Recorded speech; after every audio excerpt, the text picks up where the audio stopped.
wearing, diamond ring wearing, kiss stealing, woo, wheeling dealing, limousine riding, jet flying, son of a gun, and I'm having a hard time holding these alligators. You're talking to the Rolex wearing, diamond ring wearing, kiss stealing, wheeling dealing, limo jet flying. We Ric Flairing on it, flaring on it. We Ric Flairing on it. You talking to the Rolex wearing, diamond ring wearing, kiss stealing, wheeling dealing, limo jet flying. We Ric Flairing on it, flaring on it. Check, we Ric Flairing on it, flaring on it. It's apparent these girls staring. I'm Ric Flairing, gold across my chest. I'm fresh to death, I'm Paul Bearing, not at all scary. When I open like Betty Wops and find to these circles that's going in like a carry shot.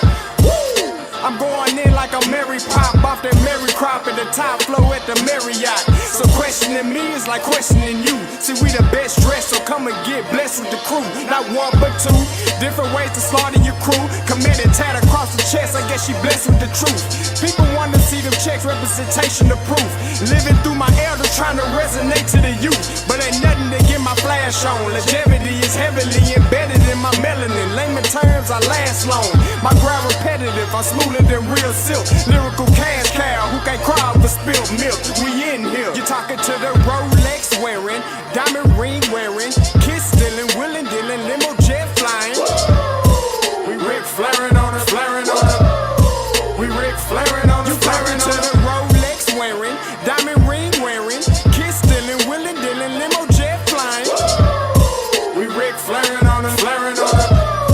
We Ric Flairing on it, flaring on it. This ain't no normal situation, this preparation with greatness. Industry full of fakeness, it's really up for the taking. See, life is what happened to you, more so how you take it. Don't get stripped of your knowledge and mentally leave you naked. I like to live otherwise. I'm sorry that I'm fresh to death. I put the polo and apologize. See, black son, we ain't nothing like them other guys. Quit to socialize, we organize, then we mobilize. Off the deep end like a scuba diver. And no confusion, just keep it pushing like Uber drivers. Woo! Business fresh just like a supervisor in a Gucci visor. Can't find a smoother rhymer. You're talking to the Rolex wearing, diamond ring wearing, kiss stealing, wheeling dealing, limo jet flying.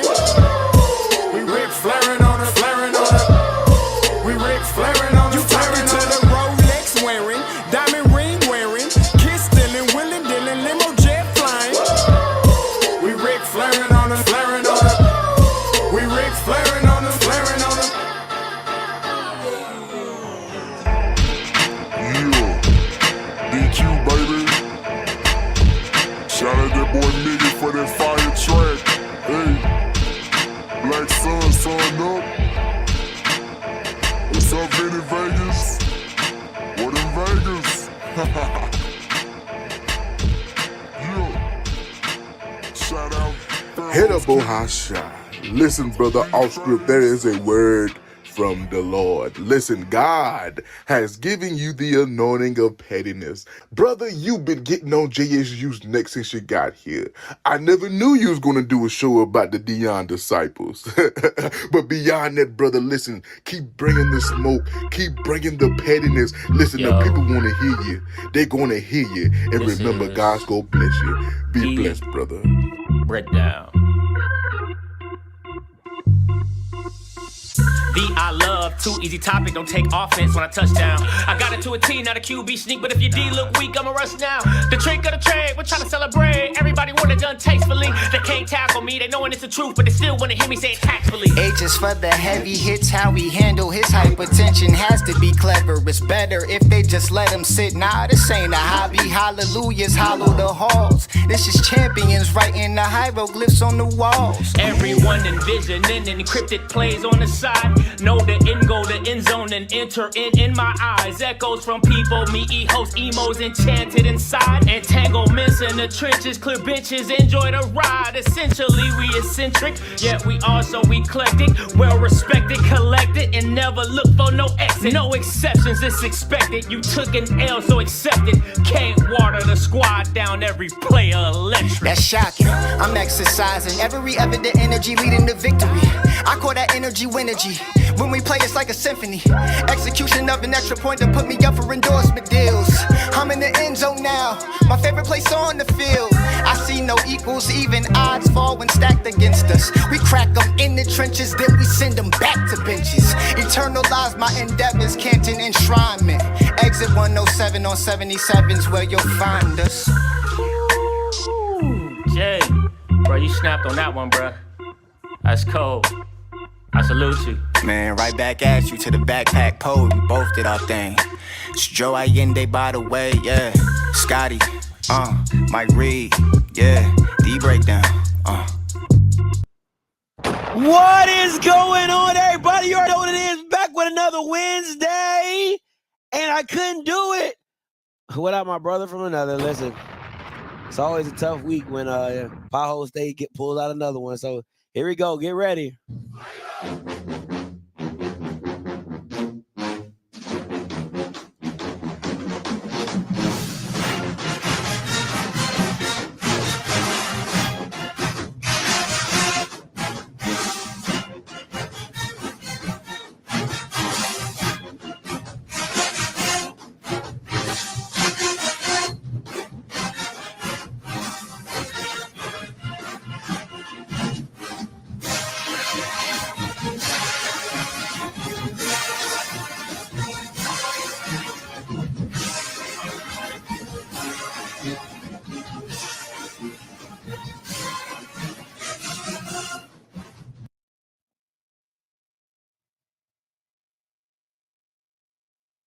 Mike, we on.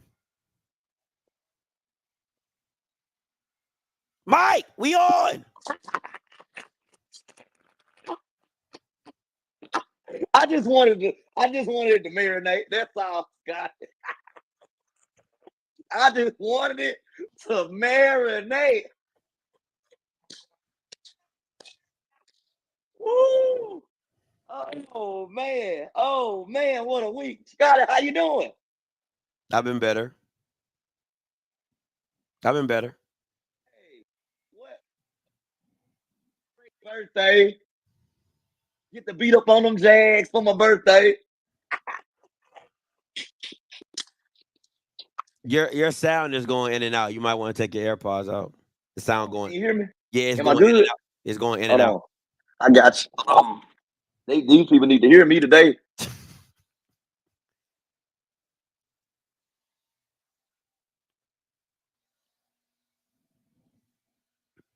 There we go. Can you hear me? Yeah. Nice. Yeah, you need to hear me today. Nice and loud. They need to hear me today. Well, before we get into your foolishness, let us do an official, you know what I'm saying, off script, the breakdown. Hit them with it. 2, 3. I want to say happy birthday to you. I want to say happy birthday to you. I want to say happy birthday to you.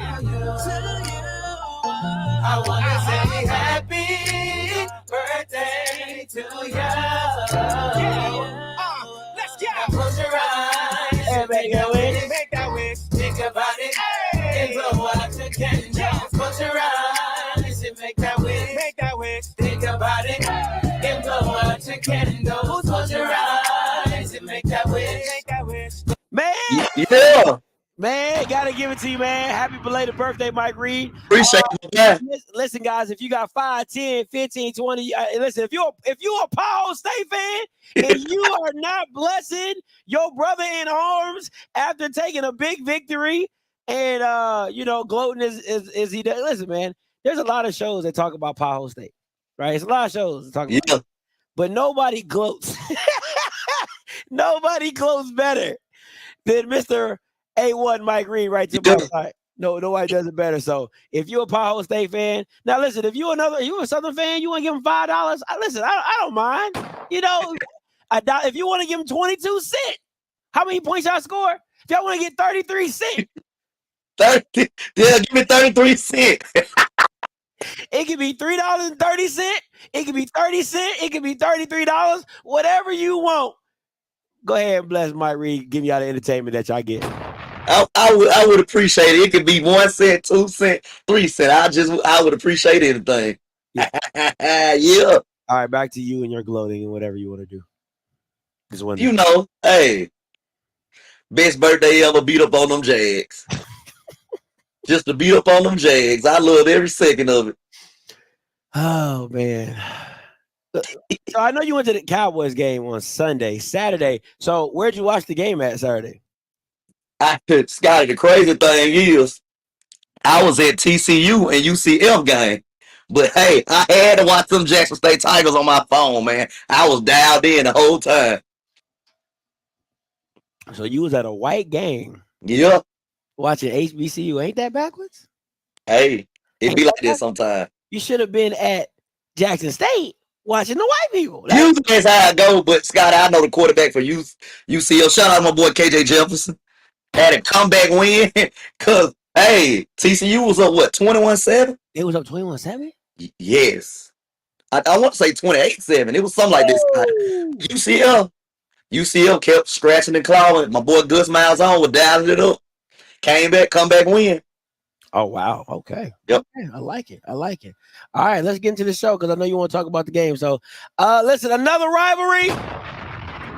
Now, from what Mr. Campbell told me, he said Grambling and Jackson is bigger football-wise than Southern and Jackson. He said just based off the history of between them. That's correct. That's true. That's true. You know, I was, when he told me that, I was like, dang, for real? He's like, yeah. He's like, if you really know football and you really know about HBCU football, the Grambling and Jackson game is bigger football-wise. Yeah, football-wise, that's true. Football-wise than the Southern and Jackson State game. Keep going. Hey, listen. You know how them Paul State fans feel. What y'all say? Come in your trap, take over your trap, or something like that? Yeah. Some foolishness? I don't know what y'all be talking about. Hey, what's the 89 Travion Scott? Yeah. You welcome. You want to? Hey, Scotty, you want to get a sold out show? Book JSU. Book it in our bio. You want a sold out show? Booking it is in the bio. Another sold out show. Hey, Travion Scott, you welcome. Cause I heard you ain't had a sold out show in a long time. Why you be always going into my slides, man? God, that we gonna get there. It's me. I do it. Like, it's me. I got you. I got all the hot topics. Let me slow down, there, Scotty. Let me slow down. See, it's like Perry. What Perry say? You ain't used to having nothing, but when you get some, you can't even just you so amped. Oh, we winning. Let me calm down. Winning ever since we been started the show. Hey, 3 years ago. Man, we don't know how to win nothing. Jesus. You know, I gotta tell my son the same thing. Act like you've been there before, okay? Yeah. Act like you've been there before. Listen, and when you do that, do it in an elite way. Elite 15 Coffee, veteran-owned, black-owned business. You already know what it is. Anything you need, Colombian, Dominican, coffee in, it don't matter. We got it at Elite 15. Links in the description below. Once again, go support a black-owned coffee business, veteran-owned, black-owned, coffee-owned business. All right. Now, your quick thoughts before we move into the next week. What's some thoughts that you had on the Southern and beatdown game? Yeah, I like the way we dominated, Scotty, as I thought we would. I love the way we dominated. But Southern, toward the end of the game, I'm sure Southern saw some things that they can build on. But the game was out of reach at that time. But I like what I saw. Shout out to TC with the play caller. I saw a lot of new different things. That boy started using that orbit. You know what that orbit is? You know who you talking about? That boy was using orbit. That boy looked like Alabama. That boy was using that Alabama orbit. He probably used that orbit motion like 2 times, bro. Like, I had to call to Jackson and make sure Lane Kiffin went down there calling the plays. Yeah. But it was TC all alone. Y'all ran orbit like twice, bro. He talking about, oh, you see that orbit? Yeah, you ran it twice, 2 times. Down and up. TC was dialing it up. TC need to be number 2 on your list too, Scott. Yeah, negative. Nah, does the play caller list change from week to week? Yeah, it does. It does. Okay, bet. Okay, so TC got a good chance of moving up in the ranking next week. Yeah. But yeah, overall, it was a good game for the Tigers, man.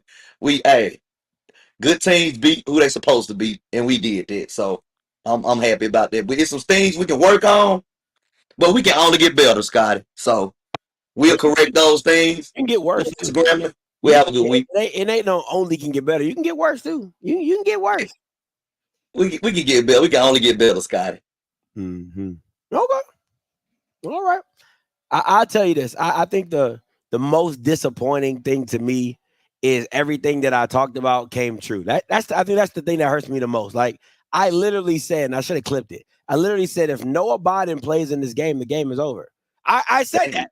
You said that. I said that on Wednesday. I said, if Noah Biden plays the game, if he gets in the game at any point in time, the game is over. And that's exactly what happened. T-Set goes down. Noah Biden gets in the game was over. You can say whatever you want about the 300 yards. Listen, that's Dak Prescott stats, okay? Garbage stats. Garbage air yards, garbage stats, because you didn't do it when it mattered. Yes, is Jack State's defense, the secondary, bad? Yes. But you didn't do it when it mattered. You didn't do it when it mattered. So like we let up. We let up in the second half. It don't matter what you did, okay? Your secondary is bad anyway. But it's not like ass, but it's just bad. It's not as good. But at the end of the day, like, yeah, so no Biden is. I'm not saying, oh God, people tell me I need to chill out on these kids, and I like, bro, like, they're adults, okay? if you take any NIL money, you grown. Nah, for real, bro. Like y'all Bama's not kids, man. Y'all not. If you take NIL money, you grown. I don't care how you spend it. If you can take your ass to war, you grown, and you grown. Period.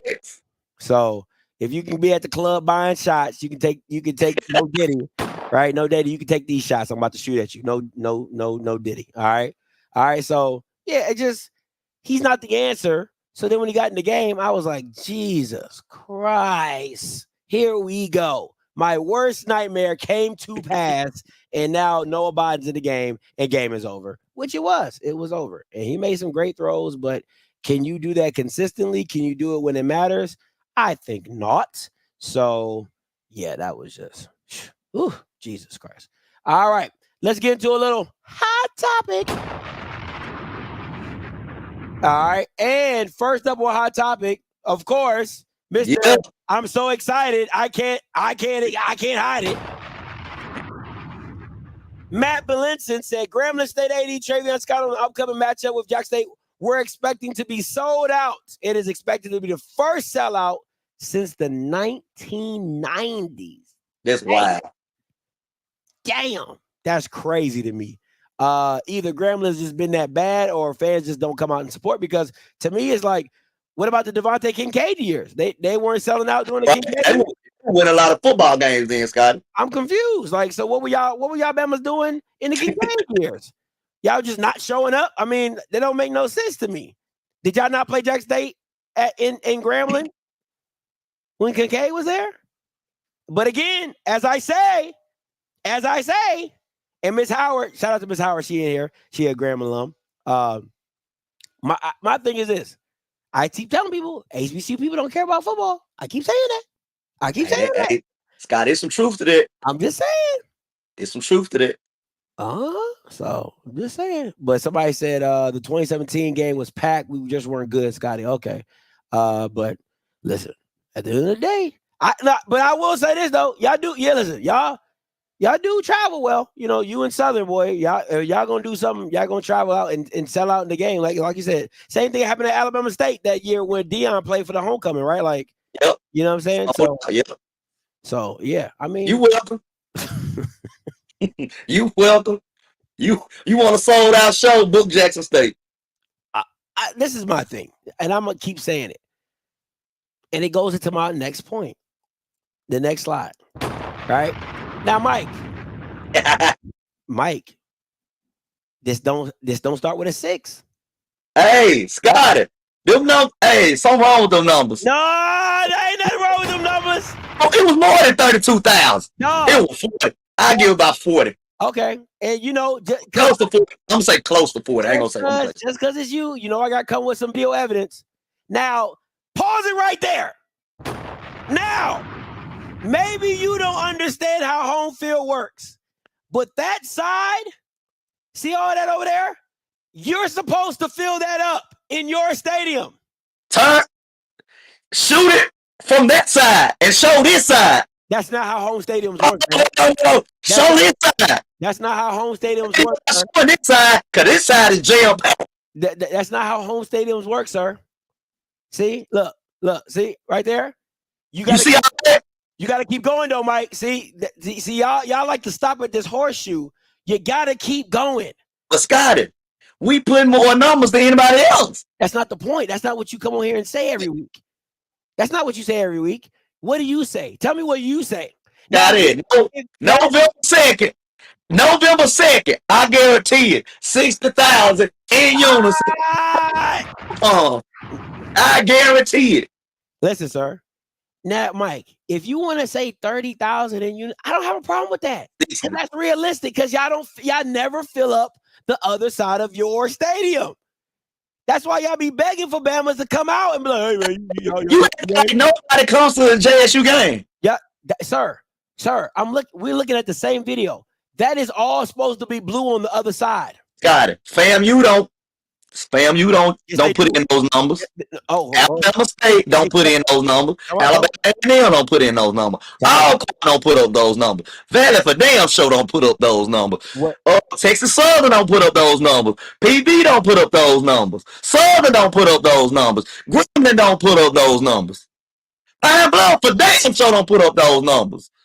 I'm just saying, what more do you want from us? Again, it's what you're saying. You're saying 60,000, and I'm telling you that is not because you say. I'm gonna break down what you say. 60,000 blue and white pom poms in unison. Now, if I'm looking across the aisle, I don't see blue and white pom poms in unison across the field. That means you cannot illegitimately get 60K. Now, if you come over here and say, Scotty, 30,000 in you, I would have nothing to say. I'd be like, yeah, it's fair. The time to ride from homecoming. 60,000. It's gonna be a beautiful sight to see. Not gonna fill up your side. Homecoming, we are. Watch. So you're gonna fill up the other side of the ball on homecoming. All right. Shout out to Mark Davis for the video. I stole it from him in his Facebook. I'm just saying. They're rocking too, Scotty. They're lying catchphrases. They're lying. Like, you see that meme? The lies. They're lies. It's a catchphrase, Scotty. I don't care. That's all y'all Bamas do is lie. Lie.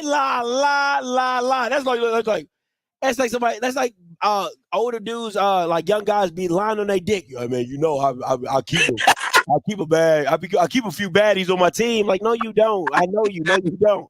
Right. So again, Mike, stop lying. Y'all Bamas be lying. Just say 30,000 in unison, and everything will be fine. Everything will be fine. That's fun. That's all I'm saying. That's hilarious. In this video, I ain't never seen somebody lie with video evidence. I'm telling you, Scotty. I can literally get video evidence at homecoming that y'all don't fill up the other side. And Scotty, who does that in the sweat? That's not the question, though, Mike. That's not what you be out here spewing. That's not what you're spewing, though. We still need attendance. People see me and they pull out the Mike slogan. It's lies. It is lies. If you see me when I actually went to Paho State, when I was going down there, people were like, Scotty, 60. Stop lying. Stop lying right there. Stop lying. Stop lying. It's gonna forever be 60,000 in unison. One accord. Blue and white pom-pom. That's not gonna rock it too, Scotty. I'm not seeing. How you know? You weren't even there. You was watching it at a PWI.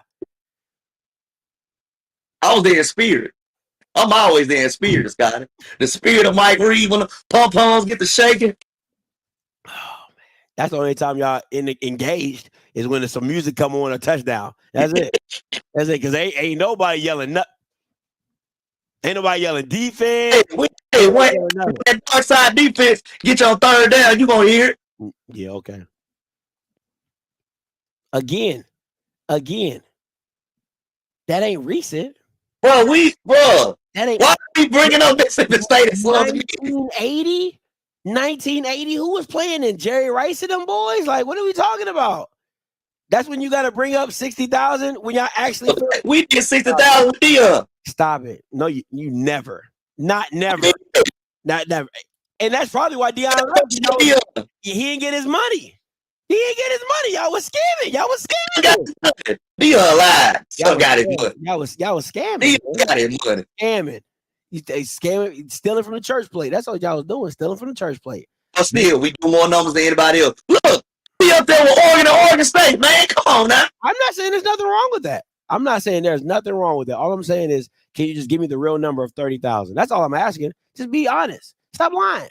And that number right there, tainted. It's more than 32,000 in that stadium, Scott. Listen, when they said they count how many tickets you sold. Remember, I'm gonna go back to Dion. Not how many people you sneak in. That's not how that works. That's not how that works. See, when you do it the white way, they count tickets because white people buy tickets, right? So it's like not how many people you snuck in through the gate and they got to the top and they just kicking there chilling. We just happy to be here. Not that. They talk about actual tickets sold. So more than 32,000 in that stadium. Again, like Dion said, you're telling me there's 40,000 people in here, but when I get back, it's only 40,000 tickets being sold. You might not like it, but I ain't lying. I ain't lying. That's all I'm saying. That's all I'm saying.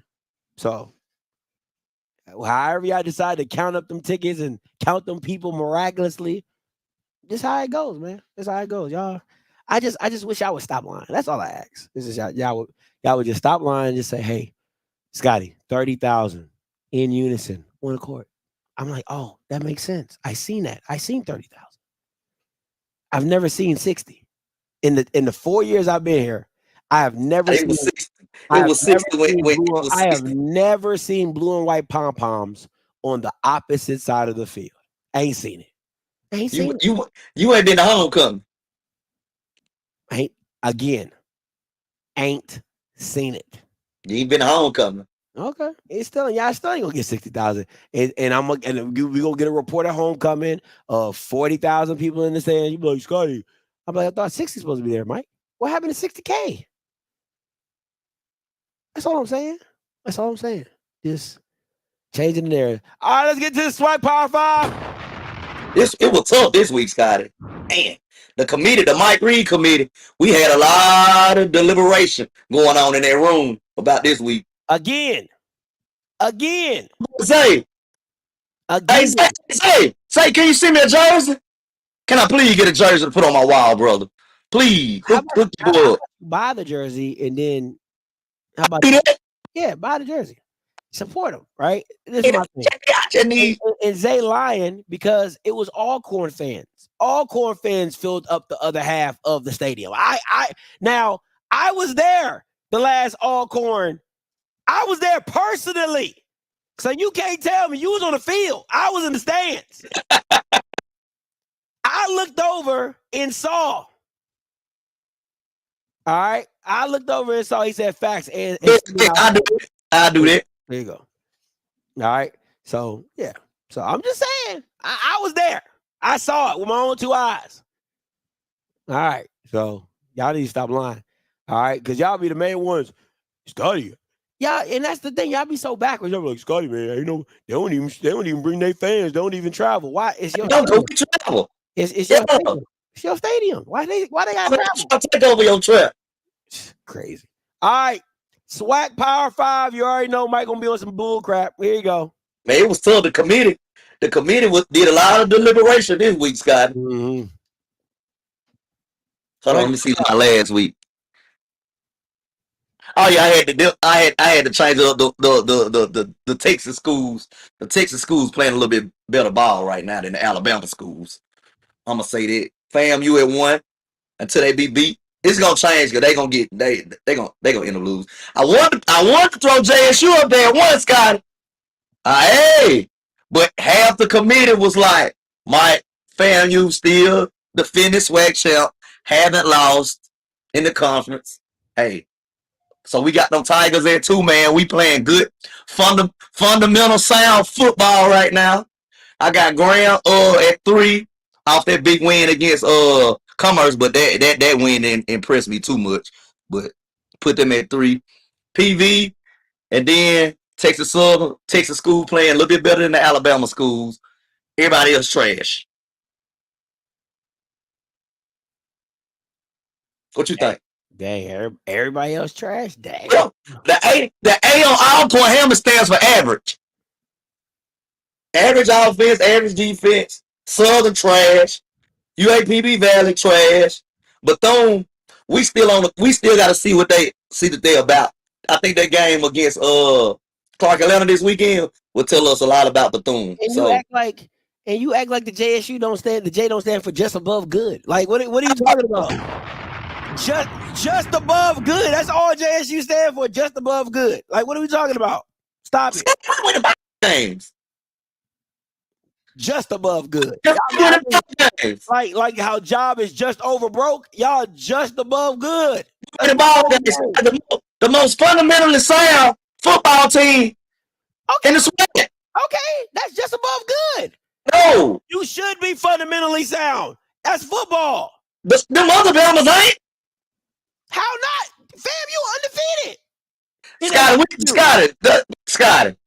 See, okay, since we on the subject of FAMU, I'm gonna agree with more Ken Clark. Hey, I need that same energy with FAMU against Troy that y'all had with us against ULM. I need that same energy. I need that exact same energy. So them playing Miami and putting points on Miami, that don't mean nothing? No, that's Miami. That's Miami. So that doesn't mean anything. No. So that's Miami. So who's better, Troy or ULM? Hey, ULM looking pretty good, Scotty. Hey, the way they whooped up on UAB, they looking pretty good. All right, we'll see. So I need that same energy. Because you know it's different when your jersey say Jackson State than anybody else. It's real different. But you know what? Don't worry about it. We a boogeyman. Are you really? Boogeyman. Hey, favor. Look up under your bed and tell me what you see. Jackson State gonna be up under it. If anybody's the boogeyman, it'll be FAMU in my personal opinion. FAMU's not the boogeyman, Scotty. I'm not impressed by FAMU. Hey, raise your hand if you won a national championship. We the boogeyman, Scotty. Scotty.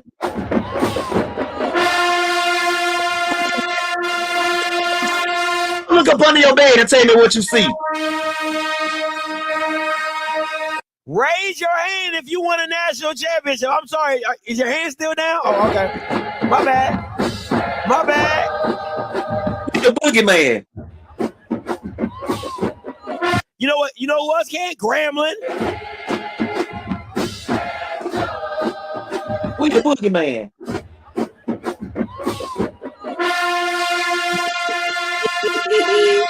Now I know. Don't get it twisted. I know this is Jack State show, but don't get too big for your britches. All right, like hey, October 19th, you gonna see what's up. Okay, yeah. Don't get too big for your britches, because I mean, please understand that there's only two teams on this list that got championship pedigree, and you ain't on it. National championship pedigree, and you ain't on it. So again. What? Listen, how they say Players Club? Watch your mouth. Hey, this South Carolina cheat the first year. Watch your mouth and keep your hands. Carolina State cheat. All right. Did they cheat the first year? Who cheated? South Carolina State. Did they cheat? Who? Did we have a report about South Carolina State cheating that year? Oh yeah, they used ineligible players during the season. Hey. That don't have you. Hey. That don't have nothing to do. We gotta vacate. We gotta vacate that win.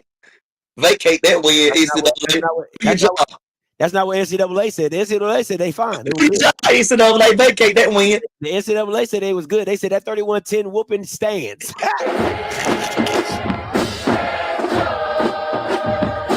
Listen.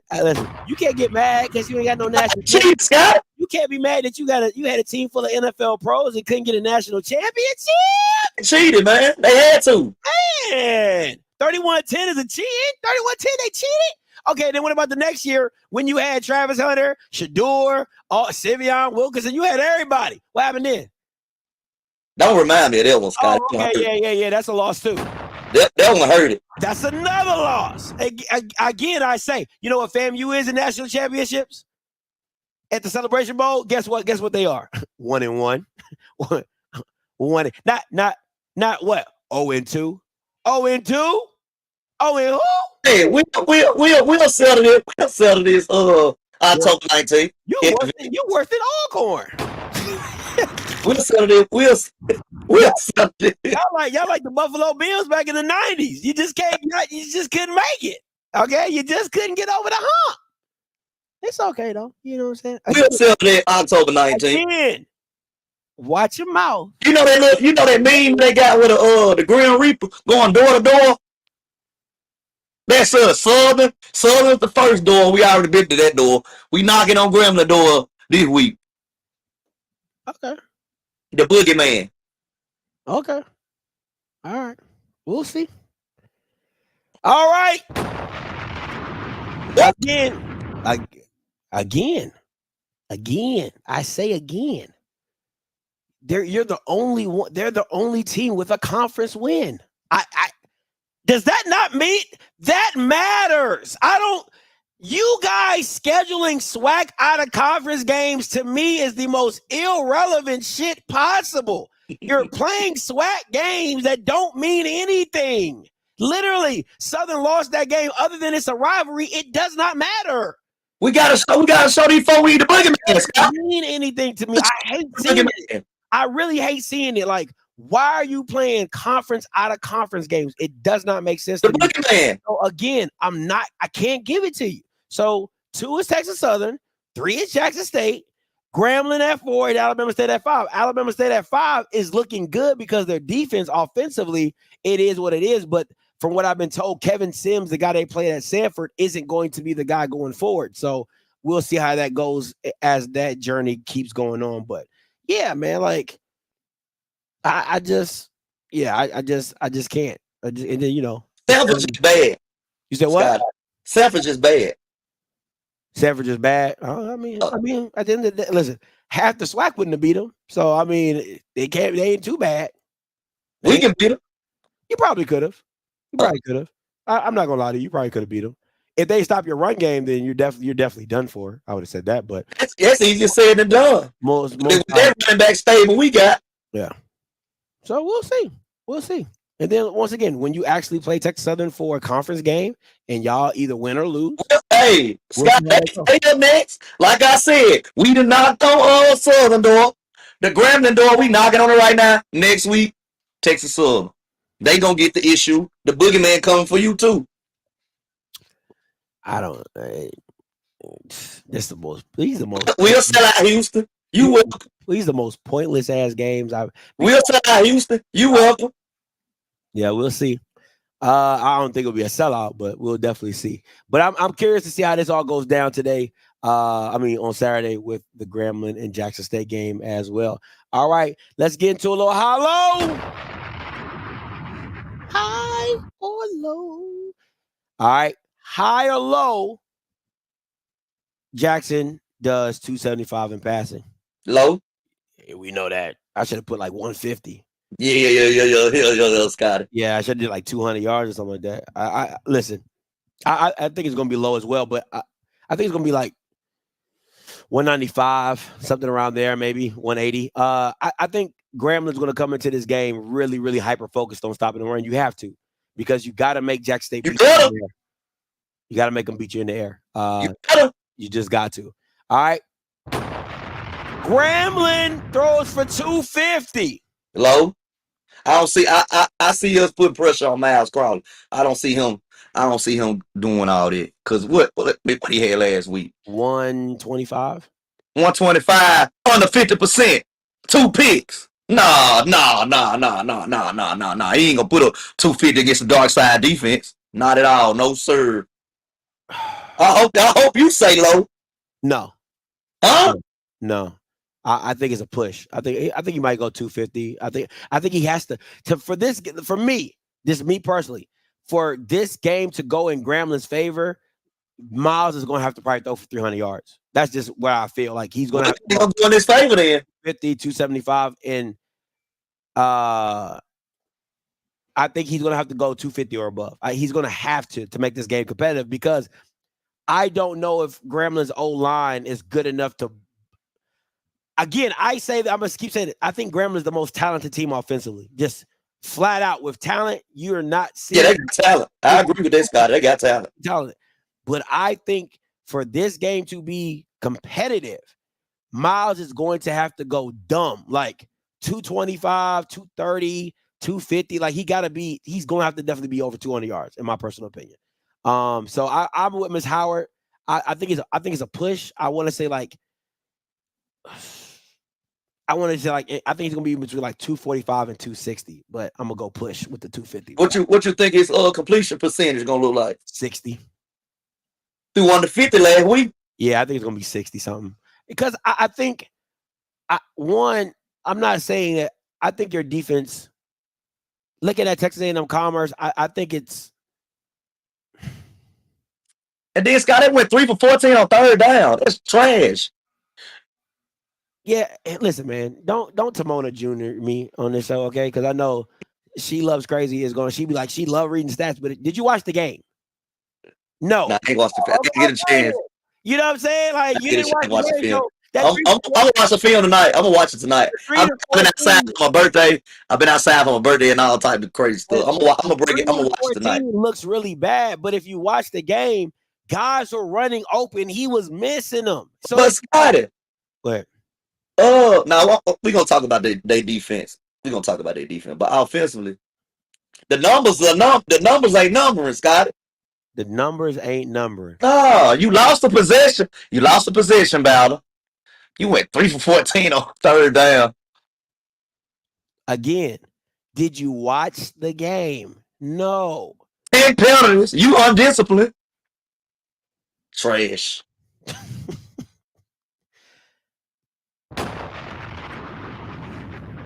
High or low? Jack State runs for 1. Oh, Scott, come on now. You know the answer to that. We all know the answer to that. That's so high. Whitney Houston high. Yeah, I'm gonna have to go about. Should I probably put this at like 150? Eric gonna take them 75 himself. Cause you know we running back by committee, Scott. Like Mike Tomlin would say. Yeah. They gave up. They gave up. They gave up. 170 rushing yard. 267 rushing yard. 200 on the ground. That's tough. Can't stop the run. It's gonna be a long day for them guys. I might need to change my scope. Long day for them guys. Yeah. Well, what's up? Commerce really killed themselves. They turned the ball over 4 times. That's not. Did you watch the game? No. So what were the turnovers? Break it down to me, Scott. What were the turnovers that Commerce had? They had 1 fumble and picks. That's part of the game. Like the first fumble, somebody jailed. No, like they punched the ball out. Okay. Yeah, and then they threw picks. Like that's not like. But Scott, what happened when you don't force them turnovers? Because Scott, you said it. You said it Monday. Again. You said it Monday. Hey, we fundamentally sound. Listen, I'm telling you. I turn the ball over, Scott. What happened when you don't get them turnovers? That's not true. Your guys turn the ball over when they don't catch the ball. What happened when you don't get them turnovers? But my thing is this. If Grambling didn't even capitalize on all the opportunities they had to put up points. The score is not indicative of the game. That's what I'm trying to tell you. The 21 points you see, what was it, 28 points from Texas A&M Commerce? Yeah. They earned that 28. Let me be very clear. All those 28 points, Texas A&M Commerce earned that 28. The points that Grambling scored, it was like, why is it only 21 points? That's the difference. If I'm being honest, the game should have been 45-21. Realistically, that's how bad they was doing them. But Miles Crawley was dog, it was like Stevie Wonder had taken over his body and he couldn't see anything. That's how bad, as I'm saying, if you watch the game. Scotty, what you think you gonna do against the dark side defense? Nothing about your defense that is dark. It's nothing about your defense that is dark. I keep trying to explain that to you. You're not elite defensively. You mustn't see Josh Nobles, aka Clubber Lane. He's not that good. Clubber Lane. Dog, Josh Nobles is not that good. On that hand, Clubber Lane.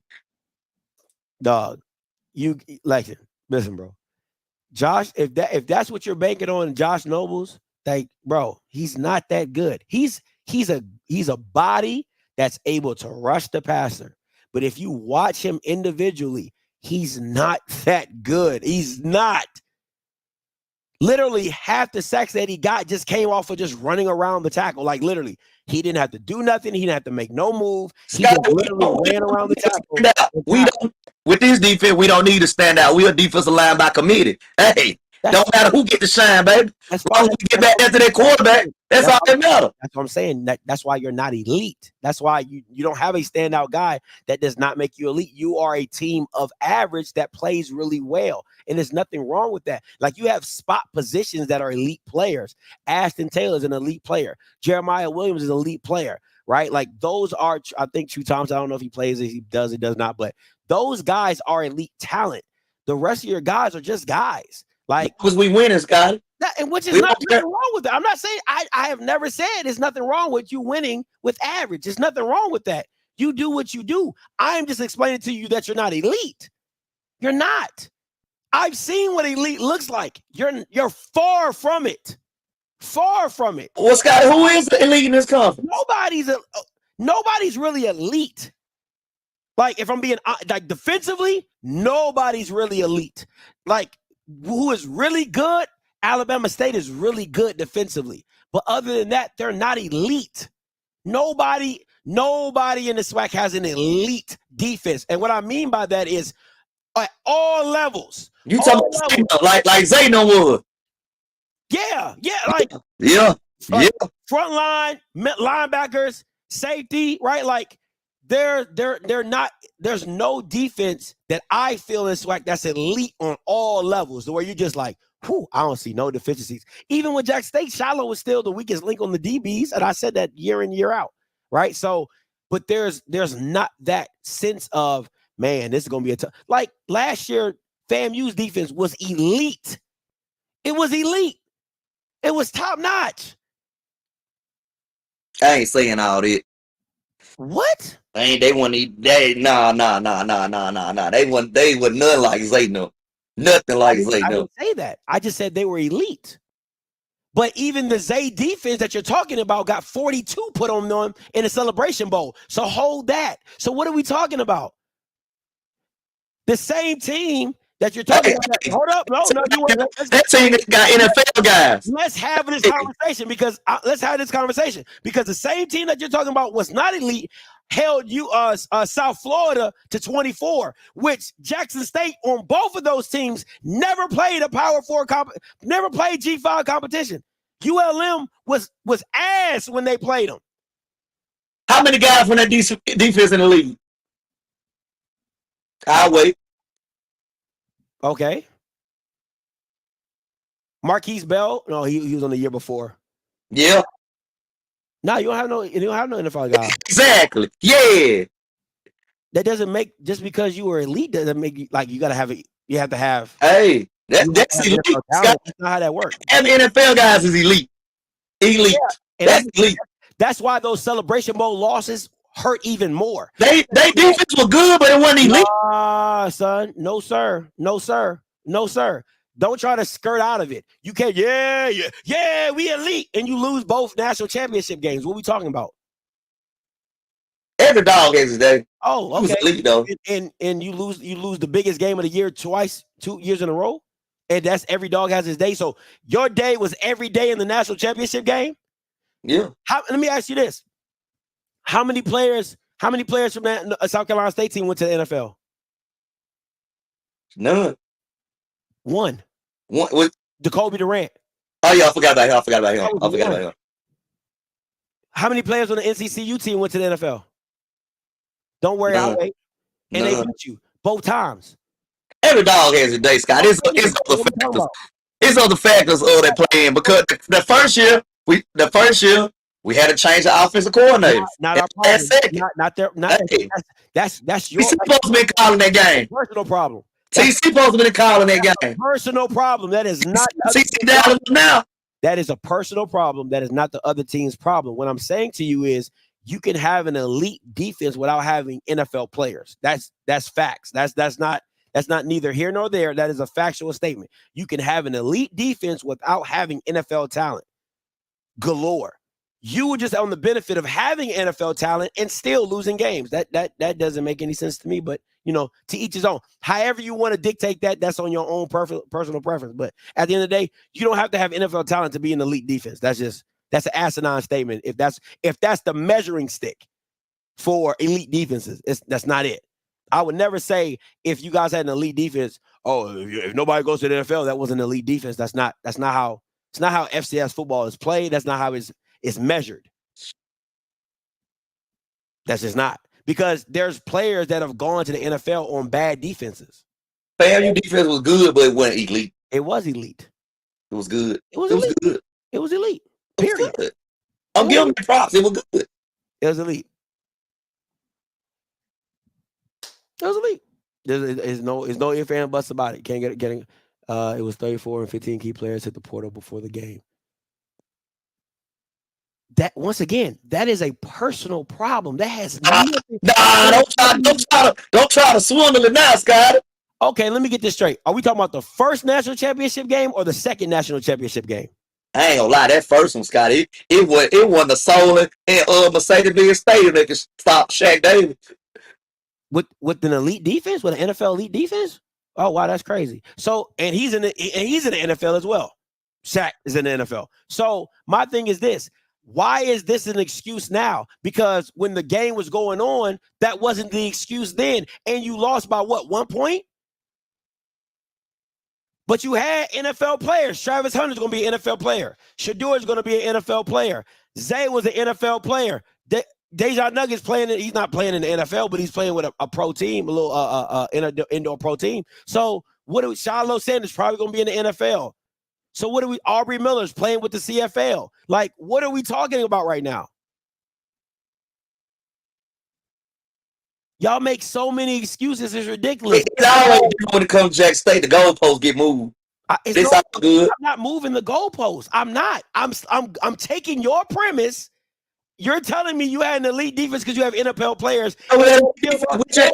We just got out-coached in the second one, Scott. Then just say that.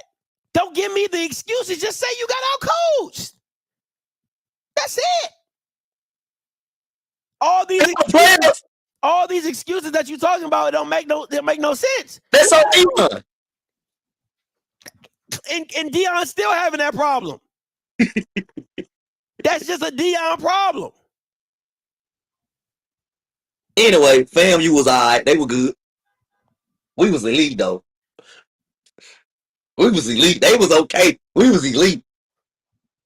An elite? Okay. So we was elite. FAMU defense was good last year. But the year before last, well, we was elite. So an okay defense.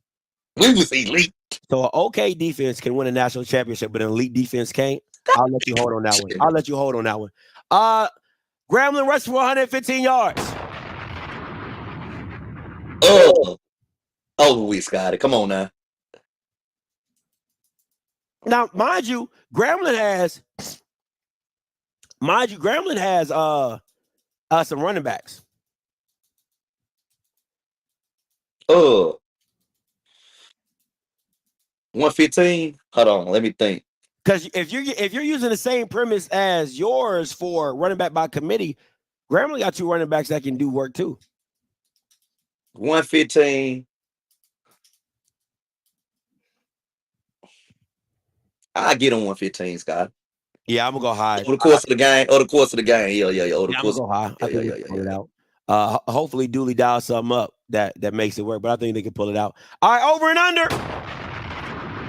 Over and under. This game has 5 touchdowns scored. Under.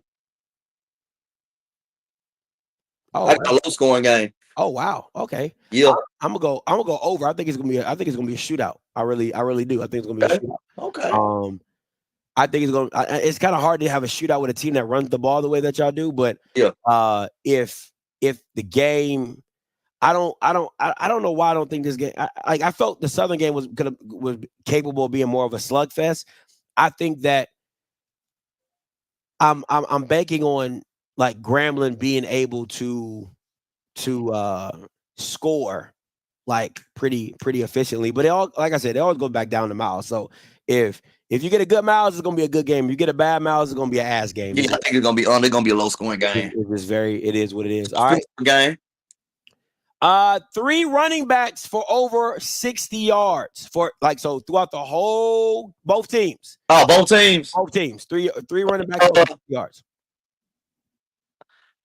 I'd say over 2. I say push 2 from us, 1 from them. 2 for y'all, 1 for them. 2 for us. So they probably like Miller and Mulligan for us, and then they get a running back. Or JD, because JD will be running hard too. I'm gonna go under. I'm gonna go under on this one. Yeah, I think you might have one guy really pops out, and then Grambling might have somebody that pops out, but I don't think it's gonna be. Yeah, I'm gonna go under on this one. I'm definitely go under. All right, and last but not least, total points 56 over and under. Under. Okay.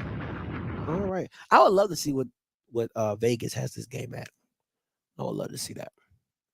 All right. Let's get to these players to watch. Players to watch for Jack State. What you got? Yeah, I got. Hey, don't be hating on my boy Nobles, man. AKA Club Alliance with the club on their hand. And then that's your boy Ashton Taylor, Scotty. That's your boy right there. Hey, that boy be all over the field. I thought Reed Pullen be all over the field. No, Ashton Taylor be all over the field. Wherever you see the ball at, he gonna be near it. Yeah, I like that kid a lot. I like that kid's elite. He's really good. I like that kid a lot, and I like how the defensive coordinator allows him to play freely to the ball. So I'm a fan. Hey, that defensive coordinator be dialing it up, man. And Ashton, I apologize for misspelling your name, by the way, but go ahead. That defensive coordinator be dialing it up, man. He be dialing it up, Scotty. Go ahead. What you got? And my third one, Earl Mulligan, man. You know we gonna run the ball, Scott. Hey, Scotty, did you like our offensive line? Yeah, I did. Yeah, they look really good. Oh, them boys got the moving on Saturday. Yep. So, yeah, Earl Mulligan gonna have a big day. We gonna run that. We gonna run that ball, man. We gonna run the ball. I'm gonna do that. You know what? I'm gonna start doing that next week. So what I'm gonna do next week is I'm gonna put the answers that we had in the bottom corner. That'll work. Yeah, so we know who was over, under, all that type of stuff. So I'm gonna do that next week. So starting next week, I'm gonna start doing that. Appreciate the comment, Mr. Kincaid. Scotty, hold on. What's up? What's today? Wednesday?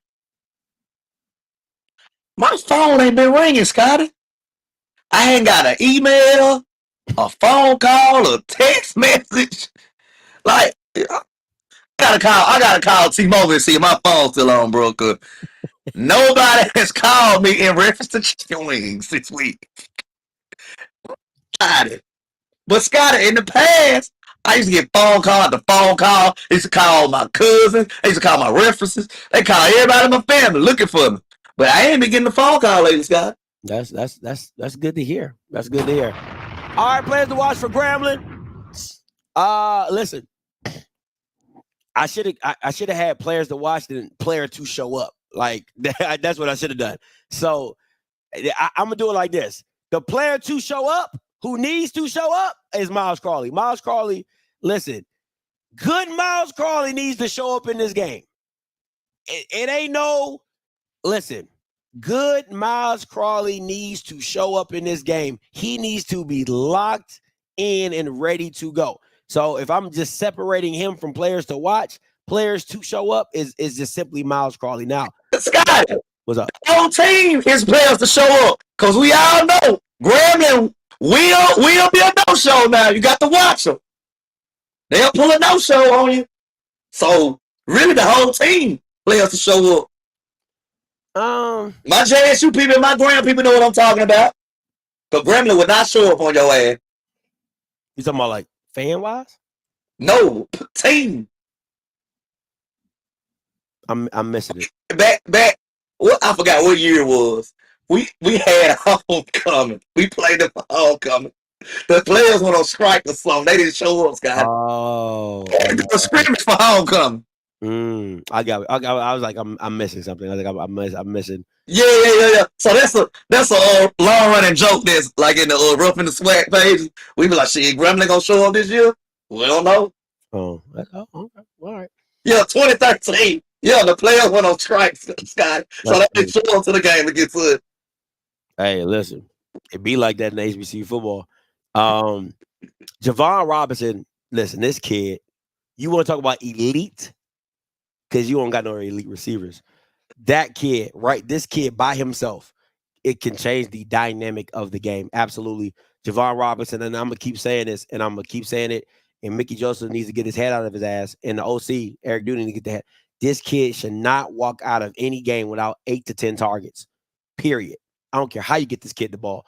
Jet sweep, screens, bubble screens, slants, drags, whatever. He just needs the ball in his hand. And I like this kid, Andrew Jones. And listen, when you got a linebacker that don't got no neck, like, listen, those the jokers that be hitting. The linebackers ain't got no neck. The shoulders be here, and the only neck roll they got is the pad that come in that joker. Those the Bamas that be hitting. Yeah. And that Bama Andrew Jones, and listen, the only Andrew Jones I know was the one that played for the Braves, and he was amazing. The name spelled the exact same way, right? Yeah. Because they had Andrew and Chipper Jones. Hey, listen. I remember that. Hey, them boys was bad, okay? And this boy is bad too, man. The kid flies around, gets to the ball, and listen, he reminds me like the way he's built, no Diddy, right? He just reminds me of like an action figure, like one of those, he reminds me of Weapon X, the Bama from the Eagles, Brian Dawkins.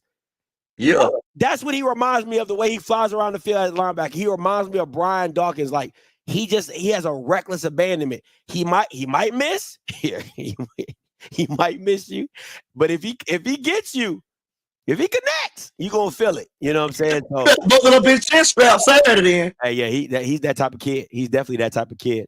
But I'm excited to see what that looks like going forward for this team and everything like that.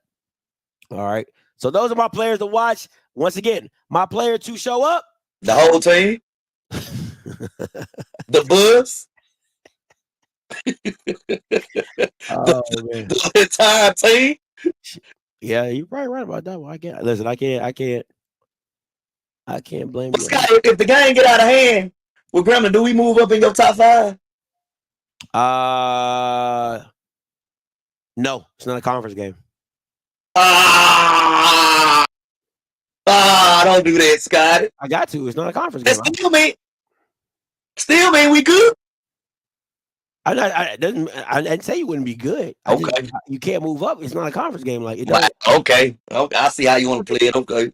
Yeah. I mean, it helps your record, but I mean, it don't got nothing to do with me. Like, I'm waiting for the conference game. It's the same thing I said with Southern last year when they was winning all those when they lost one, and I think they won one, lost one, or something like that for the out of conference. I told Perry, I was like, bro, like, I can't give you something where the game doesn't count. Like, it literally does not count.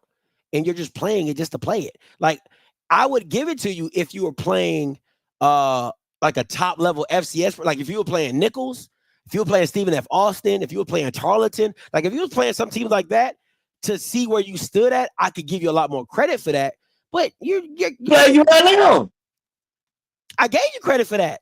Okay. Yeah, I gave you credit. Now the only thing I knocked you on was that you lost, right? Because y'all called him a Mississippi JUCO. So that's why I gave you. That's why I knocked you. Hey, you were supposed to win. But other than that, yeah, like nah, like. And I would say this, depending where I could, and I'm gonna just keep it a buck with you. Where I could is, let's say Grambling runs the table, then I got to give you credit for that, because if they end up running the table, in the SWAC, and you guys end up beating them however you beat them, then you be like, okay, that game did mean something. You get what I'm saying? Like, yeah. I get what you're saying. You know what I'm saying? Like, it's one of those type of situations, kids. You really like the game doesn't matter, right? Because it's not a conference game. So now you're just looking at the game like, okay, what is this team going forward, and what are you going forward? And then when you take a look closer to the end of the season, you look at where Grambling is, and you look what you are, and let's say Grambling ends up being 8-3, and you guys end up being 9-2. You're like, oh man, that was a battle. Then you know what I'm saying? Like, you're like, hey, that was a pretty sick game. You know, looking at it in hindsight, right? But just looking at it right now, you just kind of like, it's a game. It's out of conference. It is what it is. You know what I'm saying? So it's one of those type of things. So here we go. Let's go. Who do you trust? Who do you who do you love? What's that, like that YG joint? Who do you love? Yeah, who do you love? Yeah, that thing hard. Yeah. Who do you trust? You know who I'm rolling with, man. Mr. Orbit himself. T.C. Taylor, man. Mr. Orbit. Lord have mercy. Mr. Orbit in the offense himself. Boy, we had that Orbit going on. Boy, I was so hyped, Scotty. When I seen that man came in motion and swung back around. TC! Boy, TC be dialing it up, boy. You know what's sad? That if that's what you could call dialing it up, that's just sad. No, it's about how you put it together. If that's the standard of dialing it up, that's sad. Because Scotty, these days you got to have some eye candy in your offense. Because everything is getting advanced. You can't do that old drop back hitch, all that old school mentality. Nah, you got to have some eye candy in that offense, man, to throw these defenses off. Because these defenses get more advanced. This is the thing. I'm rolling with Mickey, and the reason I'm rolling with Mickey is because I like what I saw in the Texas A&M Commerce game, even though it didn't. This is my thing. What I saw in the Texas A&M Commerce game was something I've never seen in the SWAC before, and to me, I think that's just a little of what Mickey Joseph is, of just trying to try something different and do something different, and just kind of see, hey, let's see how this works, and hey, let's try this out, and I think that's where Mickey Joseph is at. When I say who do I trust is because I trust Mickey putting his team in the best situation possible, and making the hard choices of if I gotta pull somebody. You get what I'm saying? Like, really making those hard decisions that a lot of coaches like, I don't know, you know what I'm saying? I don't know, and if and the third. So I'm gonna roll with Mickey on this one. I get it, Scott. Because people in the chat think I'm discrediting Mickey. Nah, Mickey has done this at a high level. That's what I'm saying. You know what I'm saying? So I got to roll with my guy now. So. No, I get you. Listen, if it was like, I think last week I went with TC. Like, you know what I'm saying? Over Grambling, right? So, like, I just think in this situation, for me, I'm leaning a little bit to more Mickey Joseph experience. Yeah, I get this, guy. I totally get it. Yeah, so, I get it. I'm going to roll with that. All right. The matchup. I think it comes down to this. Right, I think it comes down to this, and this is why I say it comes down to this. And then I'm gonna let you go. You know what Jackson State is offensively. You just know if you can't stop the run, good luck in that game, right? So there is no I think it's Grambling trying to find a way to slice up this Jackson State secondary in an efficient way that is helpful for Miles, because if you can't get Miles comfortable, this game is going to get out of hand very quickly. So again, Grambling already knows what they have to do to stop Jackson. You just got to make it happen, right? Like, in the trenches is a game of effort, will, and fundamentals, right? Of just doing it the right way, filling the right gaps, being in the right place at the right time, and making the right play. I think for this game, is going to boil down to, can Eric Dooley make Miles Crawley comfortable enough early in this game and often to where he can take advantage of average Jackson State secondary? What you got, P? I mean, what you got? I'm rolling with that dark side defense, man. Coach Quinn doing a good job of giving out different packages. Like, sometimes he come out with 3 down linemen, sometimes it's 4 down linemen. I seen a package, Scotty, where he took out the defensive tackles and had linebackers and ends, everybody standing up. And so you didn't know where the blitz was coming from. Yeah. Everybody standing around the line of scrimmage, you didn't know where it was coming from. So he's doing a good job of dialing it up. I'm rolling with the dark side defense. I think we can do some things to confuse and put pressure on Miles Crowder because he's going to have to come with his big boy pants Saturday. Yeah, it's going to be a situation, and I'm gonna break down. I'm gonna get some tape and just break down. Hopefully, if I can get the tape, break down just some of the issues that I see with Miles Crawley that he has. He has to. So I'm definitely tuning into that, Scott. Yeah, that he has to get better on. But those are just some of the little things that I've seen. Listen, let's get to Mike's keys to the game. Mike, I need to get like a in the words of what's that lady name? It ain't Julia Roberts. It's what's the name that played in Blindside? Sandra Bullock. In the words of Sandra Bullock, run it down. Run it down. They gave up 267 yards to Commerce. And y'all know how powerful our run offense is.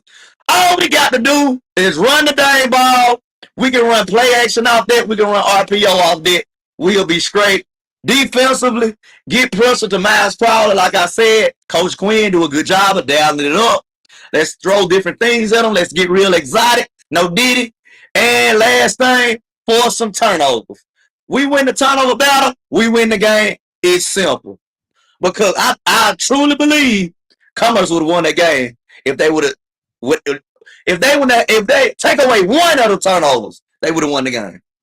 You didn't watch the game, so how could you say that? Hey, turnovers kill. I don't care who you is. You turn the ball over, you're going to lose. But they were winning most of the game. Y'all don't say it. Take away one of the turnovers. They win the game. It's the same thing with, you can say the same thing about Grambling. They was on the 10-yard line. The running back fumbles in the back of the end zone. It's a touchback. I wouldn't know about this guy because we don't really turn over the ball like that. I'm just saying, like, that's the thing. Like, no. If you watch, like I'm saying, like, that's why I say, like when you just read stats off and you don't watch the game, you lose a lot of context, right? Because that's true. That's true. A situation to where I could say, like if somebody watched the ULM game and they're like, oh man, that interception, you like, or I'm like, really, it really came down to the trench play and Jacoby Morgan interception when he fought. Yeah, like that. That's not, but that's what I'm saying. But yeah, but for somebody else, they'll be like, oh, Jacoby Morgan throws picks. And you be like, well, if you watch, when they fought, McCray. You know what I'm saying? Like, you be like, oh, he batted, it went right through his hands, and you know what I'm saying? Like, so that's what I'm saying. Like, when people just read stats out, you got to give context to the story. And I'm telling you, I'm so serious. Like, if you watch the game, you'll be like, damn, Grambling should have put 40 on these dudes. And once again, that's on Grambling. That's on Miles. That's on Grambling. So I'm not saying that they don't deserve the blame for that. I'm just saying, even with the turnovers, even with the score being dictated like it was, if you watch the game, you would just see how incompetent it was quarterback-wise and it hurts me to say that because Miles is my guy. I've been champion Miles since he left Alabama State. So I seen it. I know it's in him. They just got to pull it out and make sure they do it what they're supposed to do and things like that. But we'll see, man. Listen, at the end of the day, we shall see. But you know what time it is. Order up, Squidward! Order up, but first.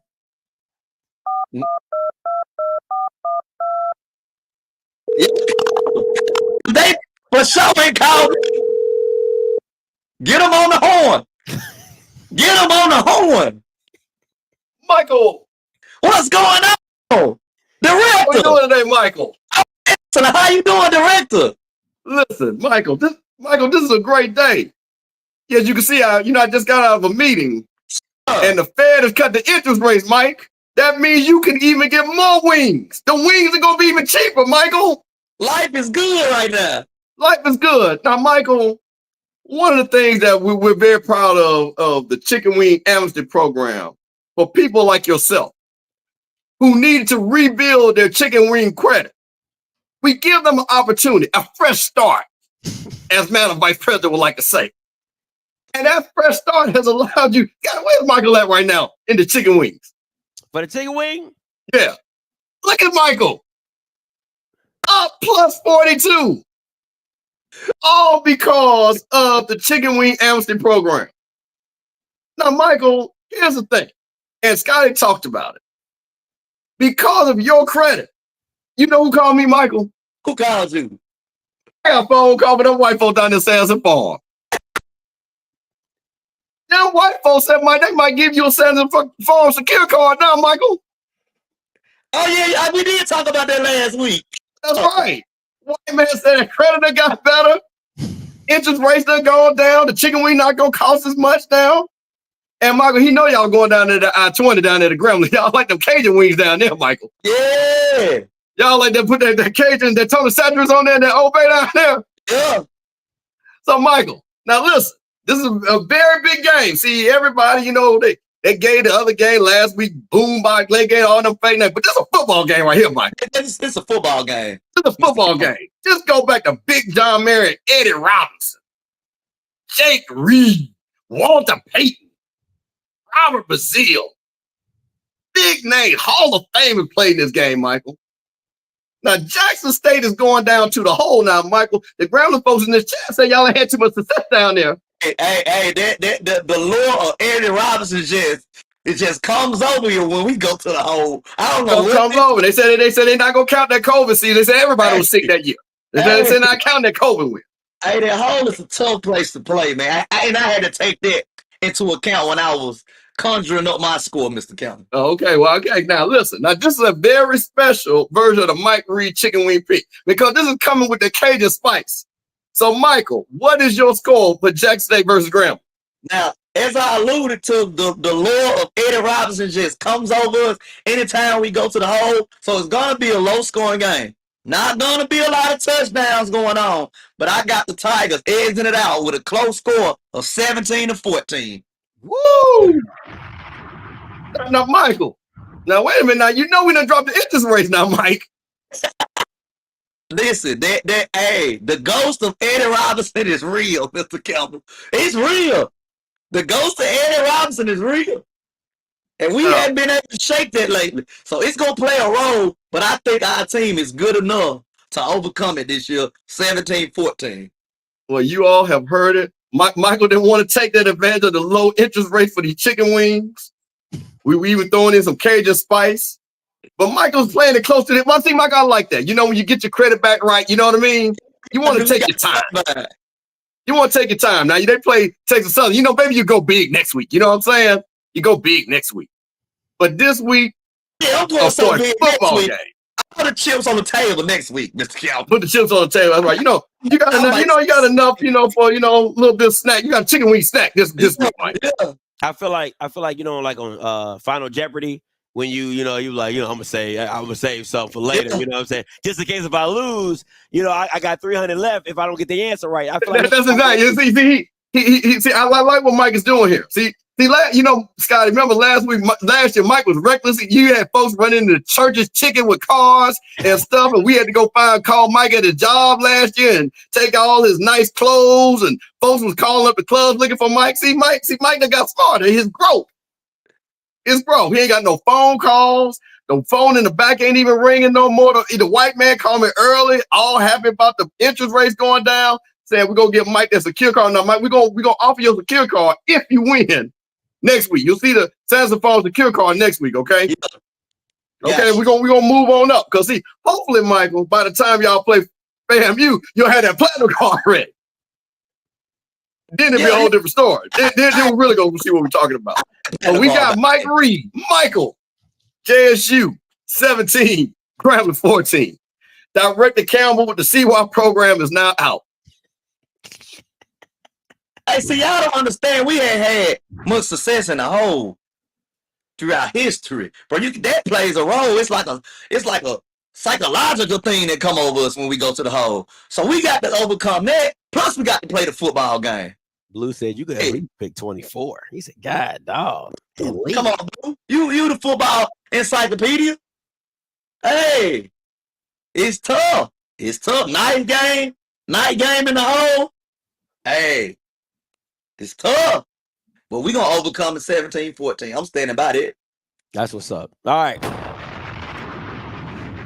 I've been really looking forward to this game, and I said that this game would kind of be, I think, the springboard for one of the two teams, whoever comes out in this game. I think it's going to be a great springboard into conference play. Um, as much as I love what Dooley's doing, because I really do.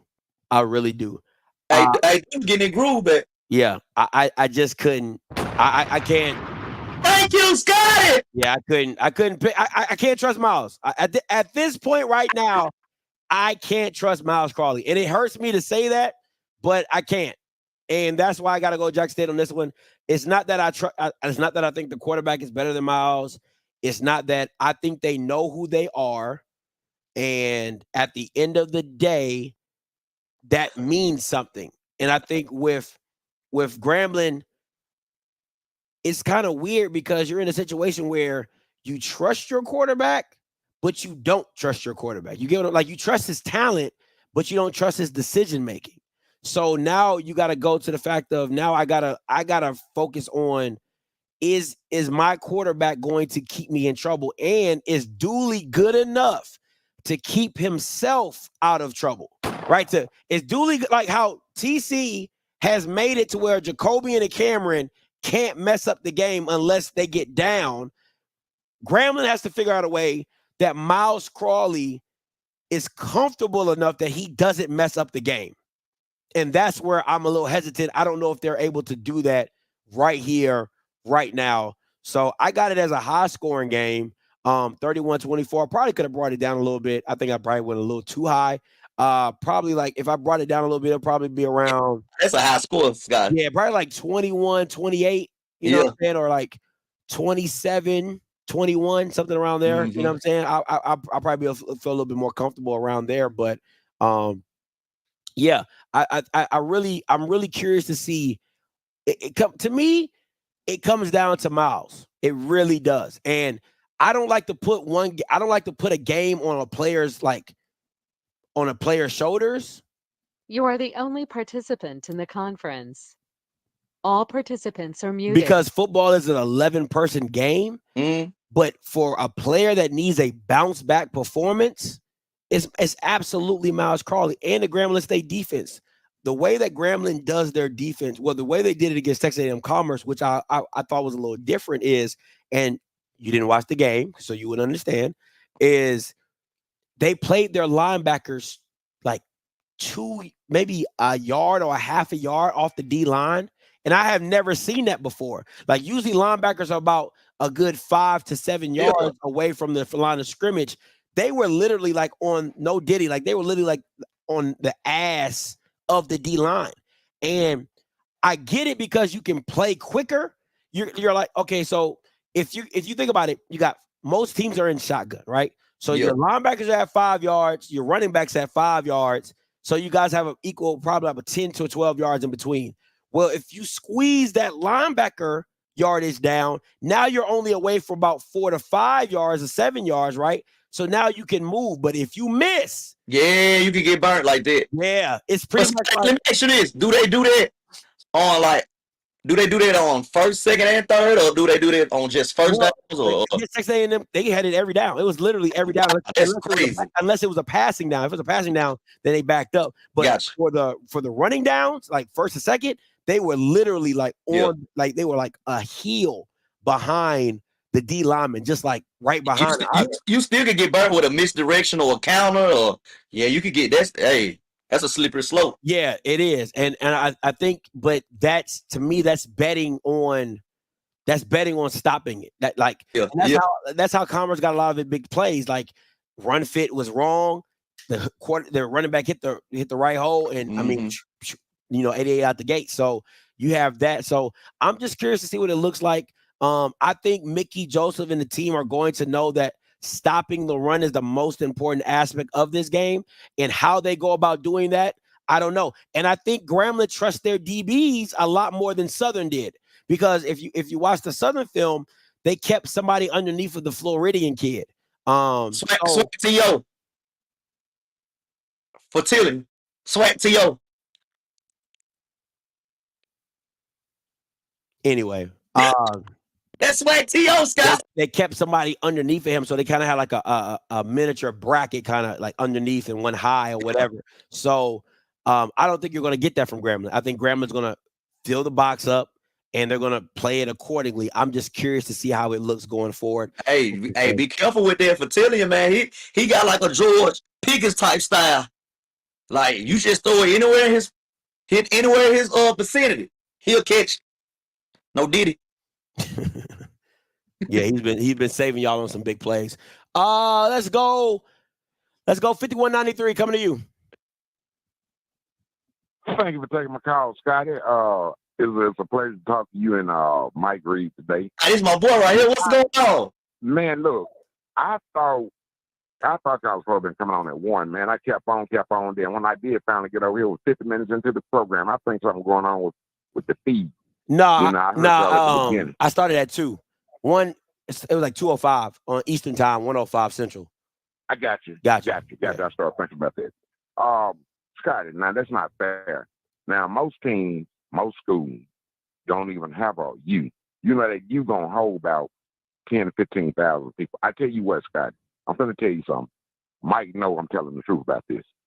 Next time you come to Jackson, I'm serious, seriously. I'm going to tell you the scale of what things are. Next time you come to Jackson, down on the other side of the road where Millsaps College at, we have a high school stadium over there called Newell Field.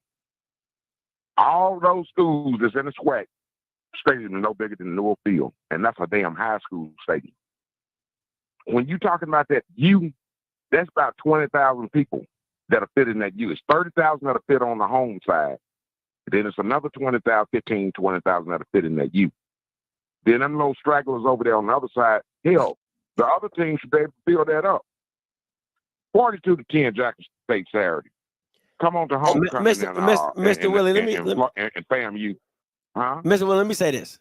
What to me, what would look better? 30,000, a 30,000 seat stadium that is completely, to me, that is that's a home field advantage. That's completely full, right? That's completely full. Compared to a 60,000 seat stadium that's not completely full, that money look good to me, baby.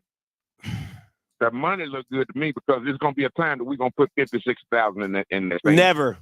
Never. Come on. Never. Come on with it. Never. Okay. Come on to FAMU. When FAMU come here, since y'all like FAMU, I'm telling you, one of them children gonna be a Jacksonian. They're gonna give them a full ride, but you know that's different future. But Scott, I want to say something, but your wife is listening. But if I got to ask you a question personally. But yeah, come on to FAMU game, and you're gonna see how that 60,000 look. Watch and see. We're gonna be pretty close. I say 55,000, but this time, this past Saturday, it was like 45,000 in there. Just look at it. But okay, thank you for taking my call. See you next week, Mike. Appreciate it, Mr. Willie. Right. Appreciate the call.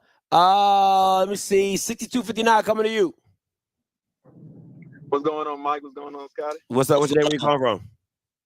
Man, it's Mac, man, from Jacktown. What's up, Mac? Talk to us. Man, nothing much. I kind of agree with the score that you predicted. I said 28-21. But you know, I kind of feel like, you know, like you said, it's gonna be a shootout. And you know, the thing about Miles Crawley is, can he, you know, stay consistent? And that's the thing. Like, that's the only thing that's I guess I should say dark cloud that's over Grambling right now. Like, you just don't know if he gonna mess up or if he ain't gonna mess up. But you know, as far as you know, the like you said, the talent that they got, you know, they got everything they need, but you know, you just don't know if you could bank on Miles. And but regardless of that, you know, at the end of the day, like I said, I think it's gonna be a good game. Like I said, I think it's gonna be a shootout. And you know, in our secondary, you know, I'm interested to see how they gonna, you know, do against Miles too. I'll say this. I think if, okay, first of all, your opinion about Miles is absolutely 100% correct. It's the consistency for me because he's like a roller coaster. Like he'll give you a 330, 340-yard game, 3 touchdowns or whatever. And you like, oh man. And then he'll come back next week and be like 115, 2 touchdowns, 2 interceptions. You're like, what the hell just happened? Right. If you had, and let me just be honest, if Grambling had the Aaron kid from Alcorn last year, this game wouldn't even be close. This game wouldn't even be. I'm so serious. Like, if they had the Aaron kid from last year, because he didn't turn the ball over. He was really consistent. He was solid with throwing the ball. If they just had a consistent quarterback, Grambling is so talented that they were going. The way I feel about Grambling is how I feel about Tim Duncan, right? Like, when Tim Duncan played at his prime, he could go to the scorer's table and say, put me down for 20 and 10. You knew he was walking out of the game with 20 and 10. Same thing with Kevin Garnett, right? When they were at their peak, the big ticket, go to the scorer's table, put me down for 20 and 10. Grambling is so talented offensively. They should be able to go to the scorer's table and say, hey, put me down for 21. Put me down for 24. I don't know what they going to do, but we going to put up 24 points regardless. And that's how talented they are. And they've been like that for the last 2 years. But it hasn't translated into what we've seen on the field, and that's my issue. And last year it was coaching. Now I think this year it's on the quarterback play. Yeah, I agree. And I feel like a player like that that's inconsistent as he is, if you put just the right amount of pressure on him, I just might think, he gonna fold, Exactly. So, like I said, you got to definitely, take that into account. And like I said, I mentioned I want to see how the secondary fare up against Miles. And then, like you mentioned, I think a couple shows ago, like, with the play calling with TC, like it might not look exciting or it might not look pretty, but, it's getting the job done. But like I said, I do just want to see just a little bit more, some of those, like you said, seam routes and some, stuff like that, keep giving it to the tight end. Of course, we're going to keep pounding the ground. But like I said, I just want to see if we could, we could get Jacoby and, a little bit more comfortable with those seam routes and stuff like that. I feel confident now, but I even feel even more confident, seeing that. But yeah, like I said, overall, I think it's gonna be a good game, though. I really do. I do too. I think it's gonna be a classic. Man, appreciate the call, Mac. Yeah, Scott, it's like one of the biggest games of the year. This game and the Jackson FAMU game. That's an out of conference game, right? Oh, I think the Alabama State game is gonna be a big game too. That's gonna be a big game as well. Yeah. It depends on how they fare along these next few weeks. He said fare along. Yeah, because the quarterback situation. So I'm gonna go 92-18, then Mr. Sargent, then Diallo from Ohio. 92-18 coming to you. What's going on, Scotty, man? Y'all and this boy Smoke, man. Hey, what's up, Smoke? Talk to me. What's up, Smoke? What up with it, boy? Hey, we had it out to do that, boy.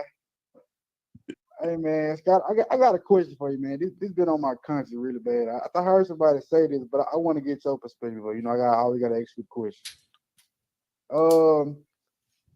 I saw you had TC ranked in your play calling this week at number 3. Mm-hmm. I feel like he did a pretty good job at play calling. I feel like that was probably the best game so far play calling wise, you ask me.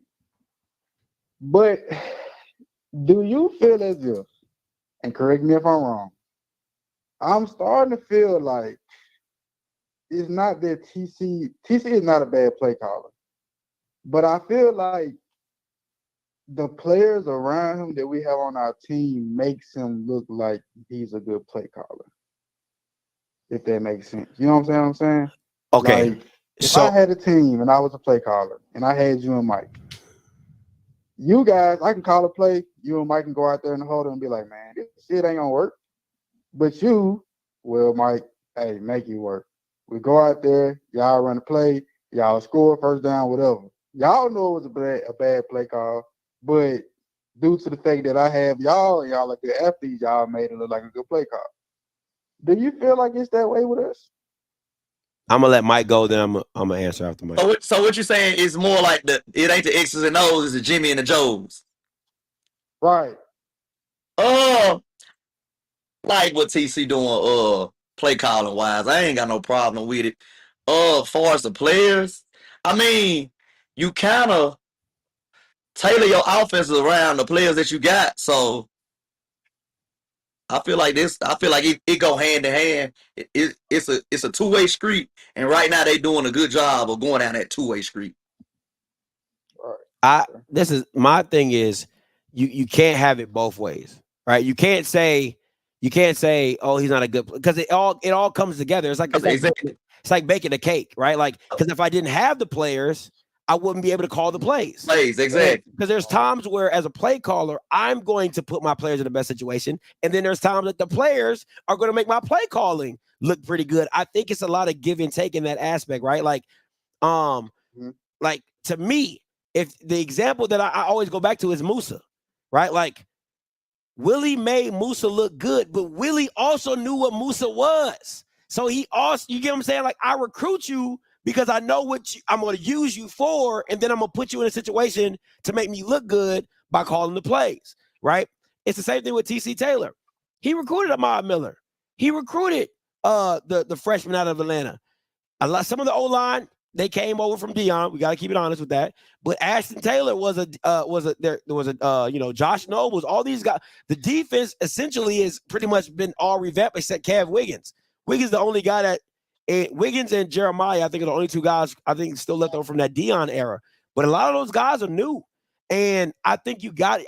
I wouldn't necessarily just say, oh man, it's all Jimmys and Joes. You still got to put those Bamas in the right place to win. And I'll say this, if it is a Jimmy and Joe's, you got to give Coach O credit because he recruiting them. Wow. Hey, yeah, that's true. You know what I'm saying? So it's like I got to give you credit for something, even if it ain't the play calling. Goddamn, at least you're getting the players that we need. You know what I'm saying? So because you don't want to be in a situation where you're like Southern, where your O-line is ass, and you looking around like, who recruited these Bamas? Like, goddamn, like you gave these Bamas a full scholarship? Like, take all their money, right? You're not in that boat, right? So look, think about where Southern's at. We don't like our play calling, nor do we like the players that you've recruited. Hey, Smoke, I got a question. What would you like to see more of from TC? That's a good question. I would say putting the ball in the air a little bit more. I feel like I'm gonna be real with you. I feel like our most powerful person on offense that we don't give enough credit to, we don't use enough, but I feel like we're starting to use them is our tight end. I love that tight end. I already pointed that out earlier this season. Yeah, I love that guy. Man, he's always there. Like anytime TC dials something up to him, he's either right there in the flat. He's going like he's always there, and he gonna make a move with it every time. So I did feel like TC started incorporating him more in the offense and trying to get the ball to him a lot more. But also TC does a good job of moving him around. Like TC will move him around with motions. He'll do that. He'll do that in a heartbeat. So he does a good job of moving him around. You know what I'm saying? Giving that eye candy to the defense. Right. I got one more question for you guys. I'm gonna hang up and let you answer. Go ahead. If you're our defensive coordinator, or what are you doing to make our secondary better for this week? Because I ain't gonna lie, our secondary look terrible, man. I'm just being honest with you. You try to cut us slack, I ain't cutting shit. Them niggas look terrible. So I say you keep doing what you're doing, right? And this is why I say it is because you got to beat it. Like the whole thing about, and I'm gonna go back to the Dion era. Dion's defense was so simple. It was so simple. It was literally cover zero, man on. Because at the end of and this is what I said. I said it every week. If anybody remember, I said you gotta block it, you gotta see it, you gotta throw it, and then you gotta catch it. All those have to go into place to make it work. So for you to beat me, you need to block it, you gotta see it, you gotta make the right throw, and you need your dude to catch. And you can do all three and miss that last fourth when the dude dropped the ball. Right? So it's just like Quinn is doing the same thing. Like he gonna blitz you, he gonna pressure you to make you have to see it, to block it, to make the right read, and you better be damn sure your guy catch the ball. Right? So I don't have a problem with what he's doing because at the end of the day, he's putting the earnest on the OC and the quarterback to make the right play. Now, once you make the right play, all right, cool, you got us. But how many times can you do that? Exactly. How many times can you do that same thing every single time. And that's what comes down to great quarterbacks and average quarterbacks. Great OCs and average OCs. Great OC is like, okay, keep challenging me. I'm going to show you. I'm going to keep doing it. I'm going to keep exploiting your weakness. And then makes the defense have to adjust.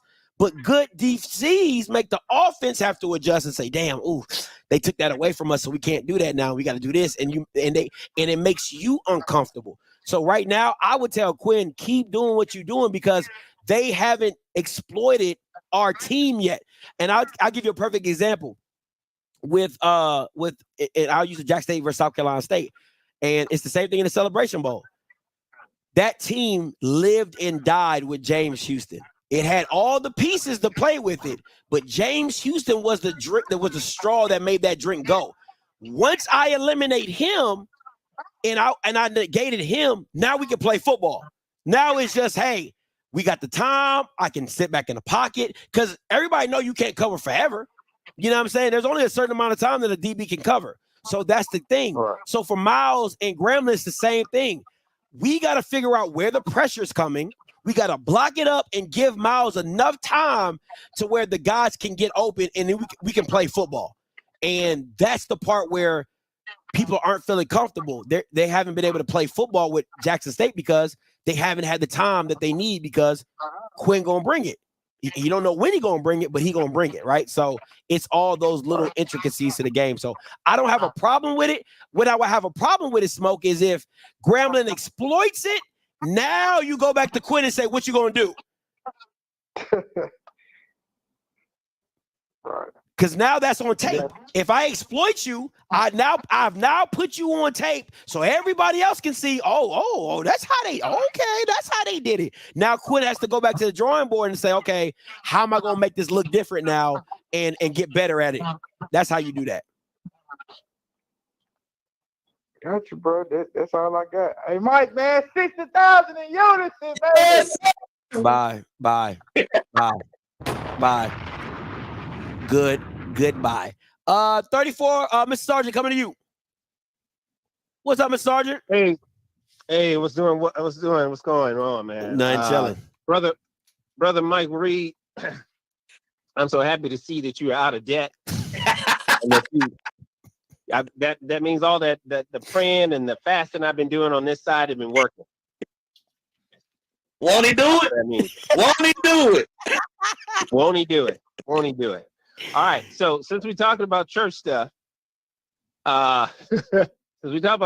Scotty, you got this shirt behind you. I'm looking at you on my big screen. It says 2024 SWAC champions. Here's what I need you to do with that shirt. Because I think that's the prayer of your shirt. Right? Yeah. All right. Do not send it to Haiti. All right. Do not send it to Haiti. I love my Haitian brothers, but don't send it to Haiti. Put it in your church basket and have them send it to Kenya. They need it more than the brothers in Haiti. They're in real bad shape over there in Kenya. It hadn't broken out to the news, but our church kind of gave us an update with some missionaries out there. They need it over there a lot more. Okay, so I just want to clear up all that's the church stuff. Now let's get to the football stuff. All right, got to come back to you, Mike Reed. Mike Reed, you cannot compare ULM to Troy, but more importantly, you cannot compare the Jackson State mentality and your trash talk before the ULM game versus FAMU Troy. We want FAMU to beat Troy, but we're not out there calling Troy a Mississippi JUCO. Facts. We're not out there like Zoe and all the rest of the what do you call them? The congregation? They had the mass meeting. Yeah, mass meetings. Yeah, the mass meeting. Yeah, we're not like that. We want to win. In fact, let me share this, and I'm not trying to put the bishop on blast because I love that brother.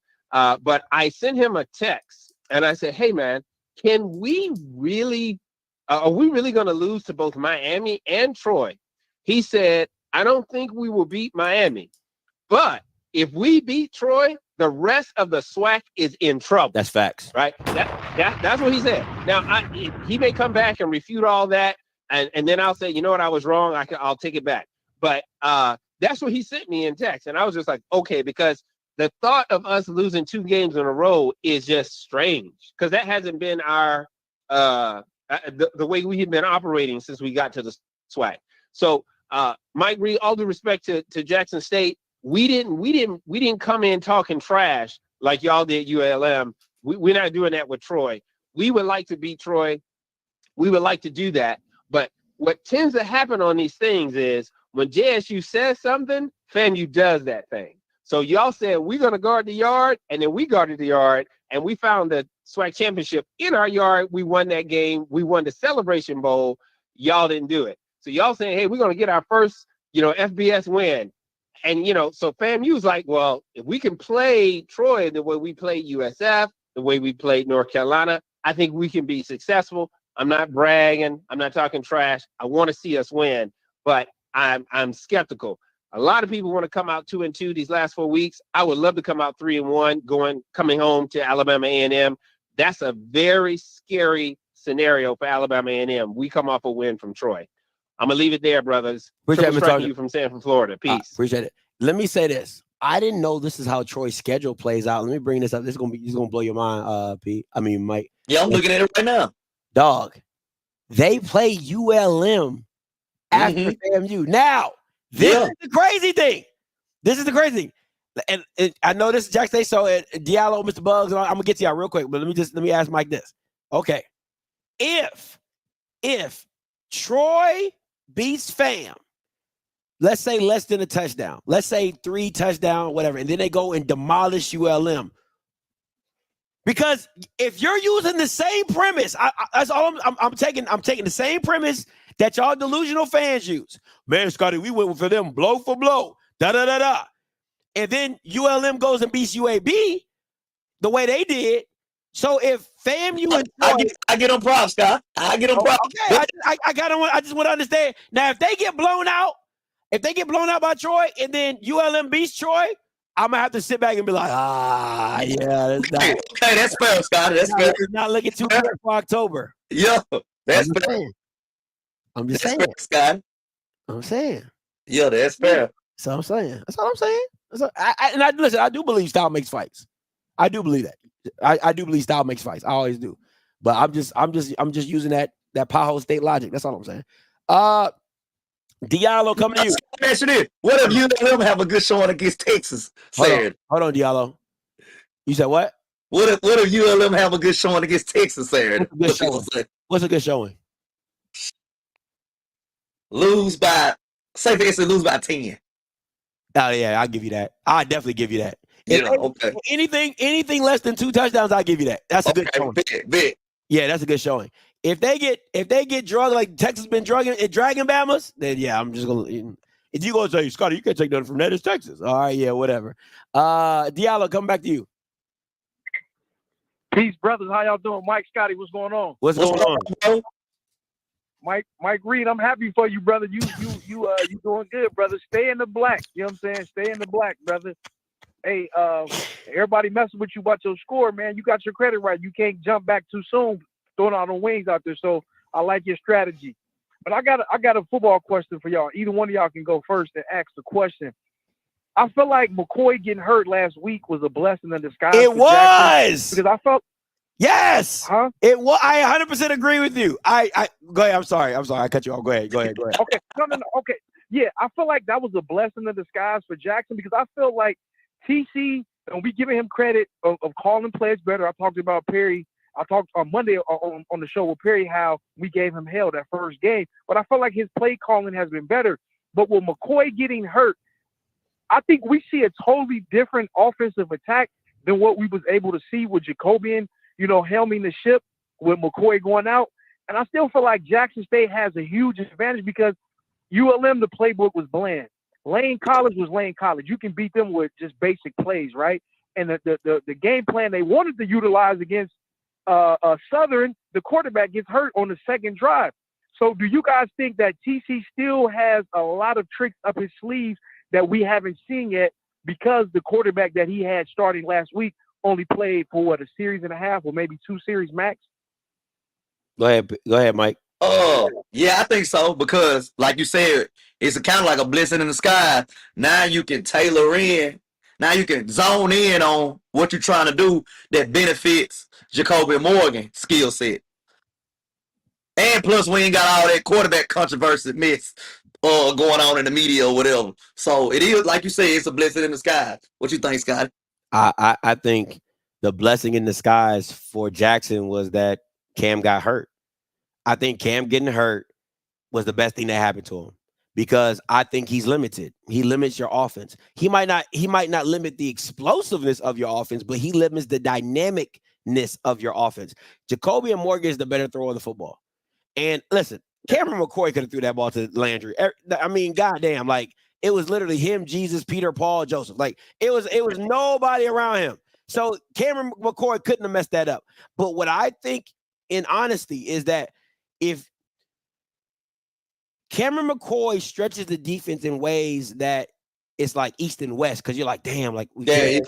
Sideline to sideline, Sideline to sideline, because you're like, damn, we can't just rush in to try to make a tackle because Cameron pull that joker and he'll run for 60 and touch his head on the goalpost.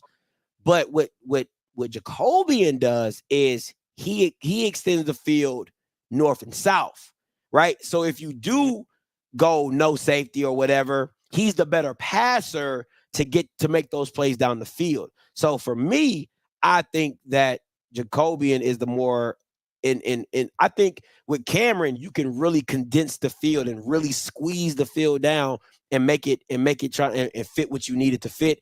And you just gotta go one-on-one with your DBs, and you need your quarterback to make good throws. And if that's Cameron McCoy, I'll take that all day. So that's just me personally. But what you got, Diallo?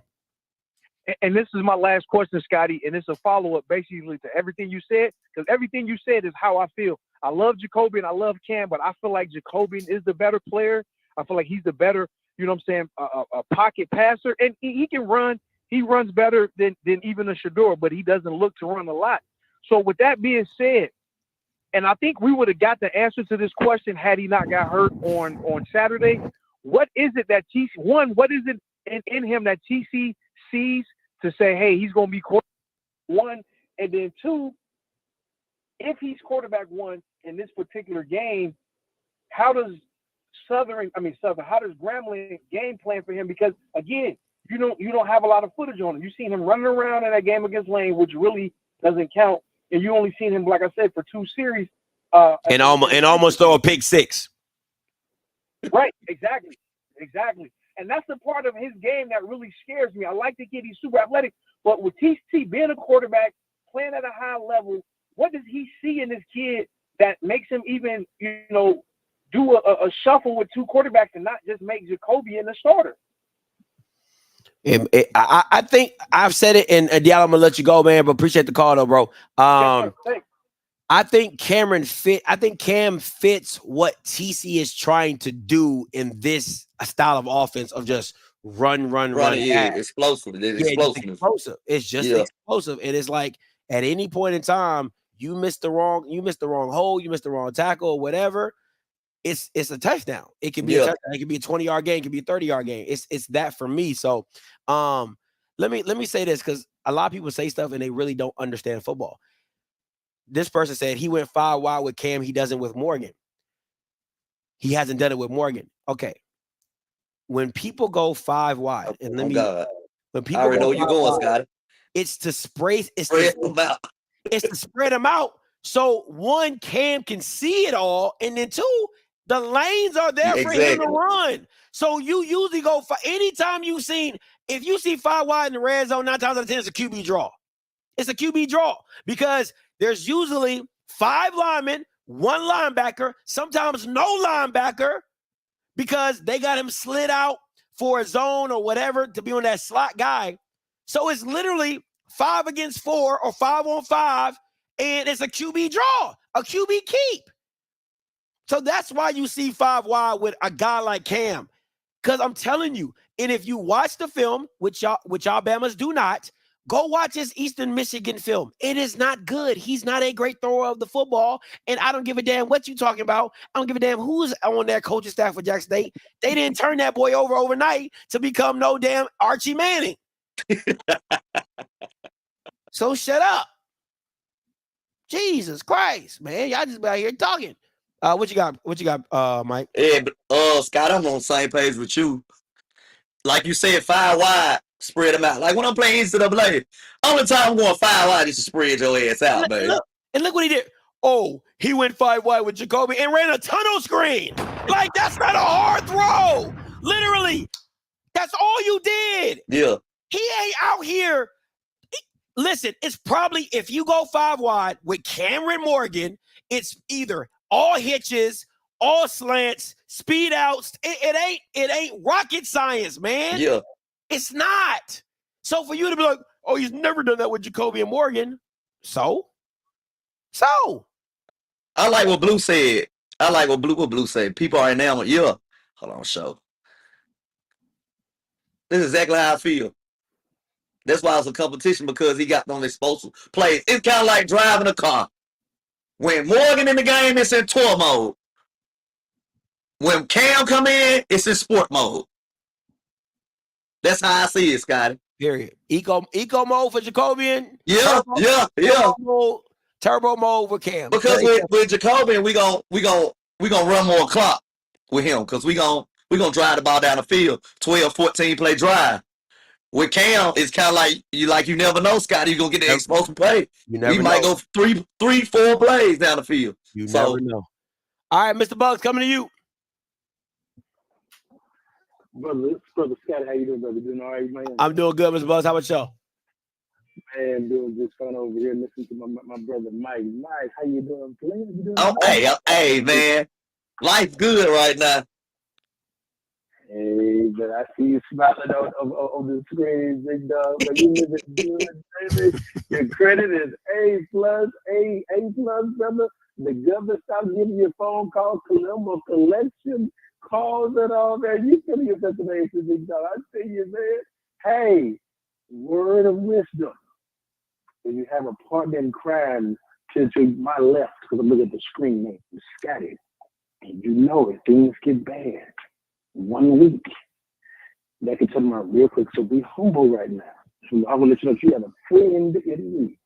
If it ever turns around for the worse again, I did it last year. If you need a loan, your partner here, man. Hey, wait, the same kind of detail, man. Disregard all the comments down in the comments. Disregard them at all, man. Don't worry about them at all. Hey, my loans are good loans. Ask Scotty, I perform well. You know what I'm saying? So I'm gonna let you know if you have to need a loan, and you better not lose next week.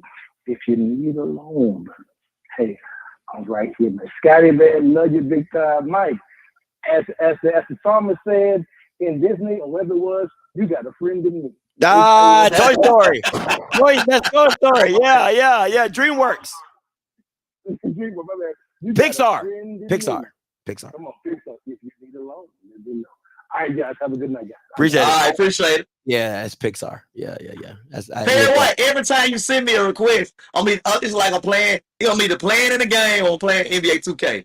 Like every time he send me one, I'm always in the game. It sound like you ducking. That's what it sounds like. I ain't ducking. Sound like you ducking to me. Rocky, coming to you. Then 3475 coming to you. Hey, Rock, what's good? Hey, what's up? What's up, brother? Man. What's up, Rock? Mike, it looked like you got your prime swag on. Looked like you went back in the closet and got your prime swag, brother. Yeah, I'm back. I'm back, man. You know, I'm happy to see it, man. I'm glad to see the Jackson State faithful is got their prime swag again. And personally, man, y'all know, like I say, because of y'all relationship to prime, I'm gonna always root for Jackson State to be successful. You know what I mean? Because y'all are part of Prime's legacy now, and I just want him and anything that he ever was a part of to be successful. Oh my God! Hey, Rob, I'm gonna keep it real, Rob. Hey, Scott, we might be the only good thing a part of his coaching legacy. That's fair. When it comes to culture, that's fair. But what I want to say about this QB1 situation at Jackson State, I don't think Jacoby Morgan throws the ball well enough to play in front of an explosive quarterback in the running game. Did you hear what I said? If you got an explosive quarterback in the running game, run an offense that complements his skill set, because what he will enable you to do is he will enable you to run the ball in creative ways where you just can't load up on the running back. Because at all times there's 2 running backs in the backfield. And so that creates a situation where you can create explosive plays with misdirection, and even in obvious passing downs, you can do things in the running game that can create big plays based on the coverages that you get. And so, man, I like I said, people believe that you have to be able to pass the ball in order to win. I just remember an era of football where you didn't have to pass to be successful. And I still think you can be a dominant running team and win big. I believe that. And I think that's what T.C. Taylor is trying to do with this team. I think the offensive line, along with the tight end, can create a dominant running team to where they can only run the ball efficiently, but with the explosiveness of the running backs and the quarterback, they can create big explosive plays in the running game. So I think Jackson State's in good shape, man. All that passing ain't necessary. And I'm going to be honest with you, Mike, you may feel different. Y'all don't have the receivers, in my opinion, that's going to create a lot of explosive plays in the passing game. I agree. I say our receivers are average. We got average receivers. You know who I would agree with that. I like that Spencer kid. Oh yeah. He's special. He out of Madison. He's special. Yeah, Isaiah Spencer. But the rest of them, I'm like, Quack T.O. though, for Tilly. Yeah, he are. Listen, you throw him one ball, he gonna catch it. I also think that the way that Jackson State blocks in the running game, you actually could put like Mulligan and Miller in the game together along with Cam and do some real special stuff in the running game. But Rocky, I'm with you on the running game. Like people talk about, like you got to stop it, and we're gonna keep running it till you stop it. Now, when you stop it, okay, we'll go back to the drawing board, try something else. But nah, I like what we doing. Run the dang ball until you stop it.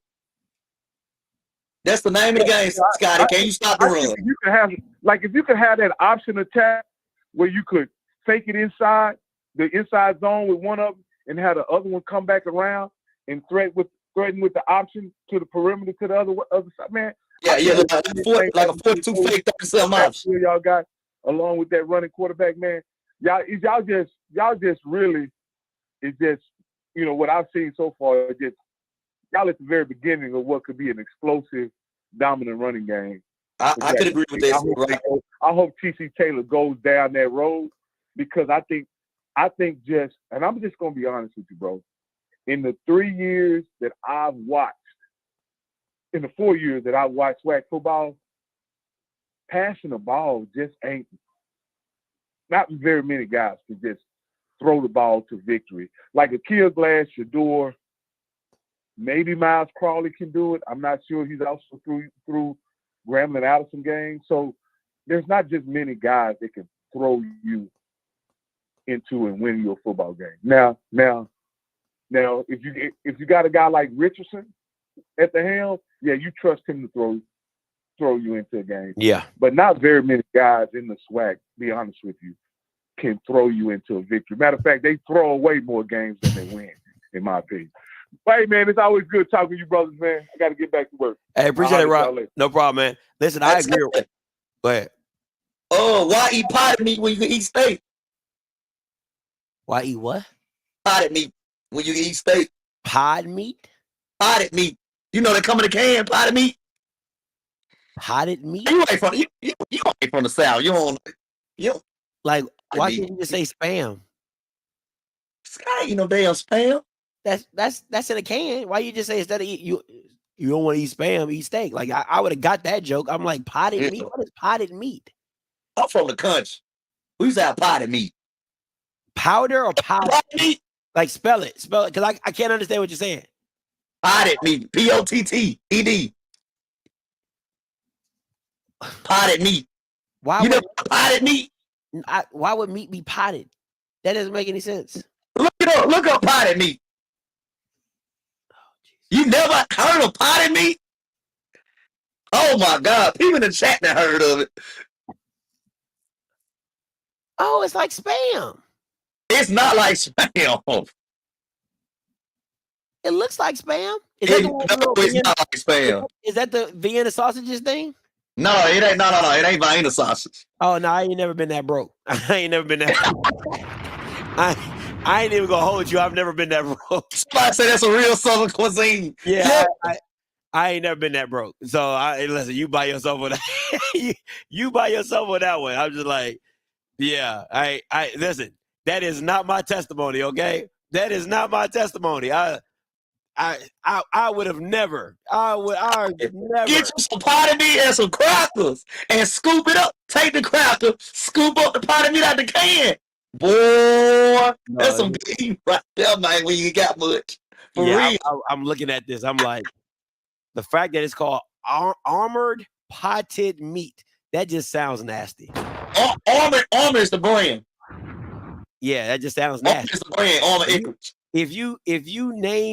If your company is Armor and you making meat, nah, we're not doing that. That just sounds like death. That just sounds like death to me. Like, listen, Kia tell you, I was the type of kid, I wouldn't eat a hot dog if it wasn't on a hot dog bun. So I can't do it. I can't eat. I remember the first year I went to Southern Heritage Classic, and I went to that JSU tent that they got. That's like a alumni tent or where somebody invited me there, and you got to buy. Big white one. Yeah, you got to buy tickets. Yeah. And, DJ Unpredictable was my guy. Yeah. So he was DJing and all that. So I'm going through it, and I'm getting a hamburger. And I'm like, hey, can I get a cheeseburger? And they're like, yeah, but we ain't got no cheese. I said, you ain't got no cheese. She's like, yeah. She said, where we gonna keep it? It's too hot. I said, you got a cooler right there. Like, why wouldn't you put the cheese in the cooler so people can get? I couldn't eat it. I told her no, I can't. Bro, I cannot eat a hamburger without cheese. I can't do this, guy. I can't eat a hamburger without cheese. You know what I'm saying? So yeah. So if you think I can't eat, if I can't eat a hamburger with no cheese, I can't. I do it. Hold on, I do eat a hamburger when it's like when I'm at the barbecue. I can't do it. I need cheese. You can't do it. I cannot do it at all. This what you do. This is what you do. This was you substitute the cheese. Let me put you on. Take the hamburger, take the bun. On the bun, put some baked beans on there. Spread some baked beans on the bun. The baked beans will be your topping. That shit fast, got Them beans better be good. That's all I gotta say. Them beans better be good. But there's some good eating putting you on, Scott. It sound like the same to me. Spam and potted meat are different. They look the same. Yeah, they're different. It's like potted meat is like a spreaded meat. Yeah. Like a spread. You take that cracker and scoop it up. Hey, man.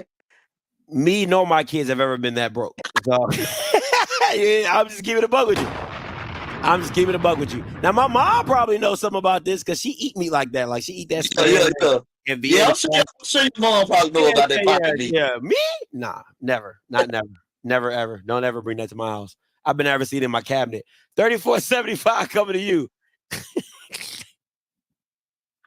Good afternoon, Scotty. How you doing? What's up? What's your name? Where you calling from? Ricardo calling from Atlanta. How you doing? Talk to me. I'm gonna ask you about three things. One, all right. I like number 6 better than number 15 because to me he throws the ball well. That's my opinion. I ain't trying to argue with you about it. But with Time out. When have you seen? Hold on. When have you seen Cameron McCoy throw the ball? He's throwing better passes. I've seen him throwing in the 2 games that he played in. You talking about Lane? Is that what we're talking about? You talking about Lane? He almost threw a pick 6 in the Southern game. So what you talking about? On a flat route. He throwing no pick 6. I said he almost threw. You need to open your ears. He almost threw a pick 6 on the flat route. So what are you talking about? The Bama threw 2. The Bama threw like 3 passes. Well, I mean, Jacobian can't throw the ball unless he's throwing it straight to the man. Every time a receiver catches a ball, that's not what y'all was saying last year when he was dogging Alcorn before he got hurt. That's not what y'all was saying last year. Mike, am I lying? What? When Jacoby and Morgan was dotting up Alcorn last year and he got hurt and Jason Bryant had to come in, everybody I was on that bandwagon. Man, if Jacoby and Morgan would have stayed in the game, we would have won that game. I said that. That's what they say. Okay, then. So but he holds the ball so too. what You didn't hear film that you from watching? me. So what film you watching? I'll be watching the game. I ain't went back and looked at no film. I just watching while he playing. Go ahead. That's what I see. Go ahead. And what I see is that he always late with the ball. And That's my opinion. And Cameron's always on time. He gets hurt too damn much. He ain't been in the game, but he looks a hell of a lot better to me. Best availability is availability. Best ability is availability. Go ahead. Continue, Mr. Ricardo. Well, that's what I'm saying. That's what that's what I'm going with. To me, Jacobian is always late. Receivers always flat-footed. He doesn't throw the ball. He doesn't have a throwing motion. He kind of like flicks the ball. That's the way I see it. I like number 6 better. The other thing is something else I want. You said something a week or so ago about if black college players, coaches would put players in motion. And I saw that in this past week. They ran a man in motion, and then the tight end from Jackson State was open. I said, damn, I like that. That's what you've been asking for. And I didn't see it anymore.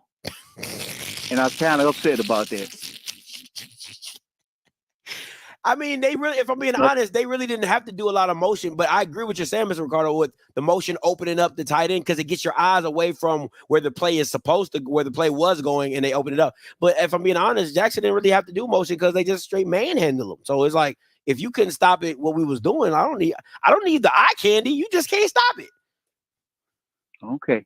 Another thing I want to, you used to have a lot of people that used to be on your show. You used to have this guy that you used to be called Skip Bayless. Where them folks at? Because, I know them contracts coming up for Southern Heritage, ESPN. I know they coming up. And we need somebody to start finding out how do we get some money out of these things. So can you call up Skip Bayless and let him get back on the job? Listen, I listen, from word on the street is, I think Eddie George talked about he wanted Jackson State back in the Southern Heritage Classic. I think FAMU is probably going to be back into the Orange Blossom Classic. So I think, the what's it say? Distance makes the heart grow fonder. You know what I'm saying? Seeing what you had and then you lose it and then you get back to, you get back with your ex. You like, man, I ain't appreciate you when I had you. So it really comes back to just doing better business in coming back to those events. It's nothing wrong with doing the event. It's just getting the value of what you are while you're doing the event. Now, do I think FAMU made the right decision by pulling out? No, I really don't, because I think it definitely messed up your budget because you would have went in with a surplus. But you know what I'm saying? Now you go back to the table. It was 500,000. Now it might be 650 to start the conversation. 600, 650, right? So it's like, okay, cool. With Southern Heritage Classic, you was getting 150. Listen, if we're not talking $500,000, I don't know what we're talking about. If I'm Jackson State, I seen your attendance for the last 2-3 years. That shit been ass. Like, if we're not talking 400,000, $500,000, get off my phone. The rumor is we want something close to $1 million. 800 to $1 million. Listen, I don't know what he's bringing in, so I can't tell you that. Yeah, I can't agree or disagree with that, because I look at it like this: if you want all the festivities with the band and everything like that, then okay, yeah. But if you just want the football team, I cannot pay you just $1 million for your football team. I can't do that. But that's just me. I think if A&M and Alabama State can get $1 million too, we can get $1 million. Who got $1 million? 1.25. That's what the Magic City Classic gives Alabama A&M and Alabama State. I think we can do that.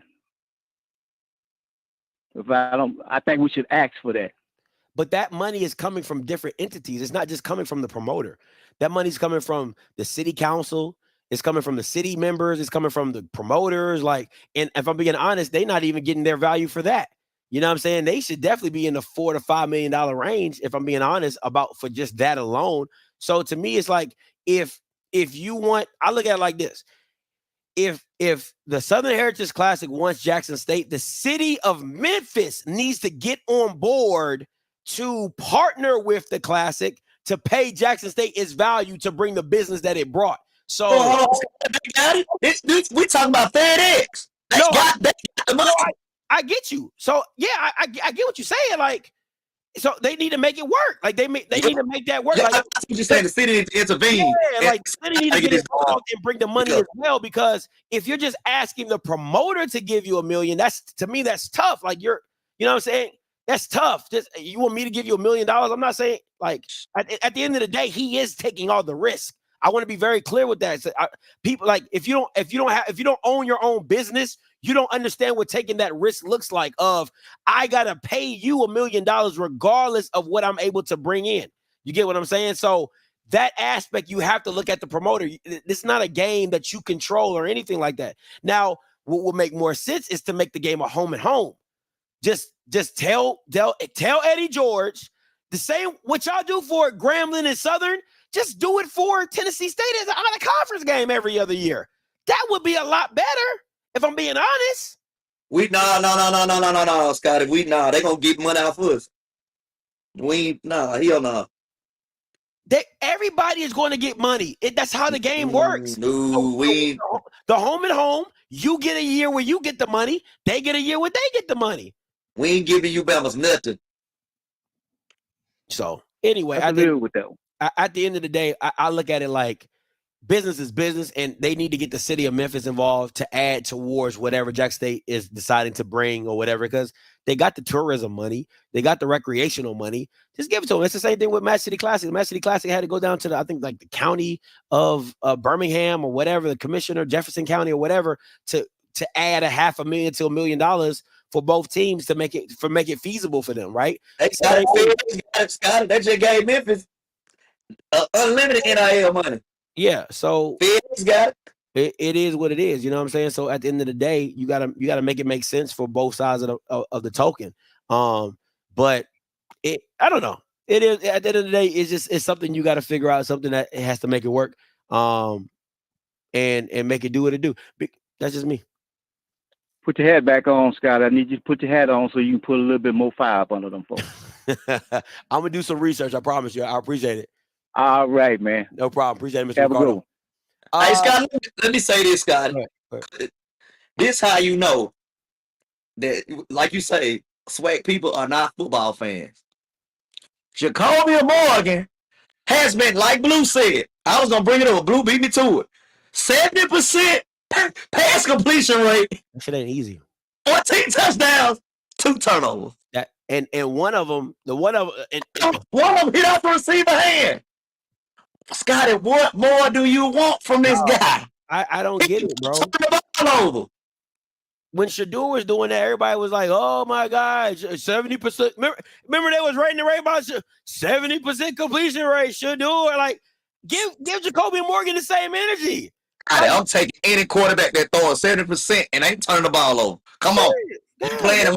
That's crazy. I'm like, listen, I'm not here to take up for no Power State, but I'm like, God damn, like the kid's 70%, like Jesus Christ. And listen, he wasn't playing the best talent. I'll give you that. Okay, Scotty, he wasn't playing the best teams. I mean, like, he only can do what he can do when he playing. I mean, at the end of the day, Alabama's pass completion rate. Go look at it. How many interceptions they throwing? Yeah. So, man, what more do you want from the guy? Come on, y'all. Come on, y'all, please. I'm gonna keep telling you. I'm like, listen, Cam it fits the system better, especially when you do RPOs. To have a quarterback who can hit his head on the goalpost when you're doing an RPO, it matters. And I understand that, and I would agree with that. But don't get on my line talking about some Cameron McCoy is the better thrower of the passer. That's where I have to disagree with you. He is not a better passer of the football. And if you would actually go watch some film, that's the part that I don't understand. People will argue with you and don't watch an ounce of film and just tell you, "Hey man, I like what I see." But why do you think he left Eastern Michigan? Go watch his Eastern Michigan tape against South Alabama, and you come back and tell me if you think the kid's a better passer than Jacoby Morgan. Or go watch Jacoby Morgan at Syracuse as a freshman. Facts. I say again, go watch Jacoby and Morgan at Syracuse as a freshman and tell me who has the better tape. Do that. Do some due diligence and do that. 1694 coming to you. What's going on, Scotty and Mike Reed? What's happening, y'all? What's up? What's your name? Where you calling from? Neckbone, calling from Brandon, Mississippi. Neckbone. Man, I just was calling in for a little score prediction, man. I'm going JSU 21-10, man. 21. Okay. I like it. Morgan's finna take. I like it. Take them down the Saturday Eve, man. Oh, that's not bad. 21-10. I like it. I like it. It's a good prediction. I mean, once if I see a 601 area code, I know they ain't picking Grambling. I got down. Oh man, my mama got a scholarship from Grambling, man. So it's all love on both places. But I just feel like JSU, man, they got too much talent this year, bro. And TC Taylor, he running that offense, man. And you can't go wrong with that. But I had a question for Mike Reed, though, bro. What you got? Man, what in the world is Buck Neely doing down there in Colorado? Why is he making himself look like a fool like that, man? What'd he do? Man. He just up there on his platform lying about nothing. I thought he knew about football, but he's always a lie. Lie after lie. Listen, Nick Bone, that guy don't even exist to us no more. Oh Lord, no, not Mark Reed did it. That guy nearly don't even exist no more. I hadn't heard nobody bring up his name in so long. It looked like he's gonna be coming back anyway. Y'all gonna let him back after they go 3-3? It's over with. It's over with. It's over with. It's over with. He might as well retire when Dion retire. Man, I was just calling in, checking on y'all boys. I ain't called in since Scotty had the dreadlocks, man. Oh man, this has been a minute. God, no, I done cut them jokers a minute. It's about to be a year. It's about to be a year. It's been a while. Yeah, it's been a while. Hey, appreciate the call, Neckbone. Anytime, man. Already, fellas. All right, bro. Appreciate you. All right, last caller, 7998 coming to you. Hey, Scotty. Hey, Mike. What's going on? I want to make a statement about can't hear you, Scotty. Yeah, I can hear you. Hello? Yeah, we can hear you. Yes, sir. You're good. Okay. You're good. Yes, sir. Okay. What I was calling to comment about, I heard you say something about Jackson and Tennessee State doing a home and home. We tried that before. We were going to Nashville, and to play Tennessee State. And the thing about that, Nashville is about double the mileage from Jackson that Memphis is. That's one of the reasons they started playing in Memphis. But the thing it is about Memphis, Tennessee State really not bringing that many fans. And I know if they're not bringing the fans to Memphis, they're not going to bring them to Jackson. So Jackson's going to end up losing, when it comes to making money. I heard now, and I'm not sure about this, but I heard this weekend they made about $1.6 million in ticket sales. If we're not getting that from Memphis, and you said it was about 150,000 that we were getting from Memphis, and another thing, the fans here wanted another home game. We didn't have a full home game last year, and we were in need of of another home game just because of the fans. If Memphis is not going to give us that, there's no need of going back to Memphis. Now, if they cut us a pretty good deal, and our fans love going to Memphis to play Tennessee State up there every year, but Tennessee State wasn't holding up their end of the bargain. So I just don't see a reason to just go back up there just to be going. And a lot of our people want to. I do. I've been going for the last 30 years. Oh, wow. To the Southern Heritage Classic. Yeah. But if we're going to lose out like that, Tennessee State got to hold up their end of the bargain. Because if they're not bringing the fans, that's one of the reasons right now where they playing Pine Bluff up there, they're just not getting the attendance. And they were there in Tennessee. And we would bring almost twice as many people from Jackson as they would have there in Tennessee. So, you know, I don't see ourselves, and a lot of people say, well, why don't y'all play a Division I school or something like that, you know, and, you know, get the big payout. If we can make 1.6 here in Jackson, and the stadium wasn't even full, you know, if we bring in somebody that's going to fill up that stadium, or if we catch Southern on a good year playing them in a non-conference game, then we'll make a whole lot more than what we would if we played a Division I team. I just wanted to make that comment. That's fine. Appreciate y'all. No, appreciate it. Appreciate the call. Thank you so much.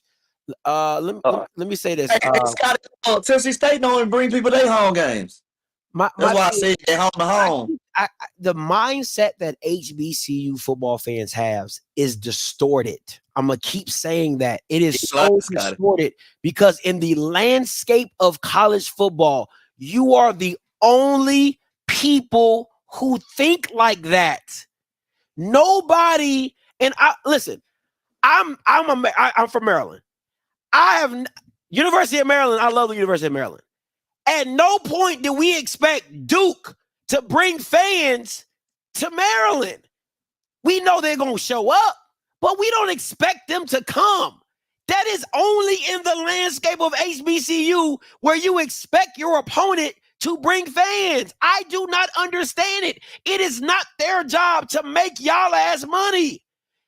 And when you're telling me, well, Scotty, they don't bring fans, so we don't want to go there. Like, that shit is stupid.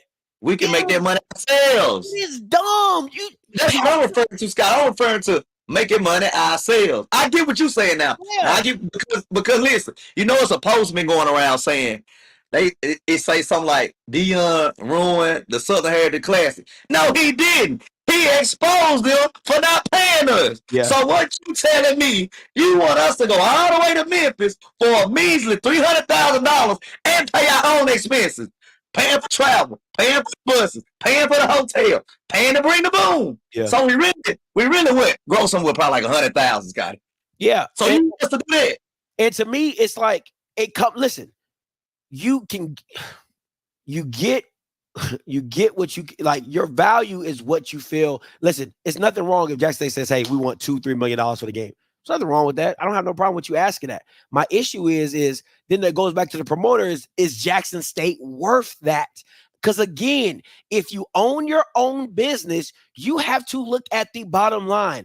If I'm paying Jackson State $2 to $3 million, am I making $6 or $7 million off of them? Because if you try to count my pockets, that's the wrong answer. Yeah.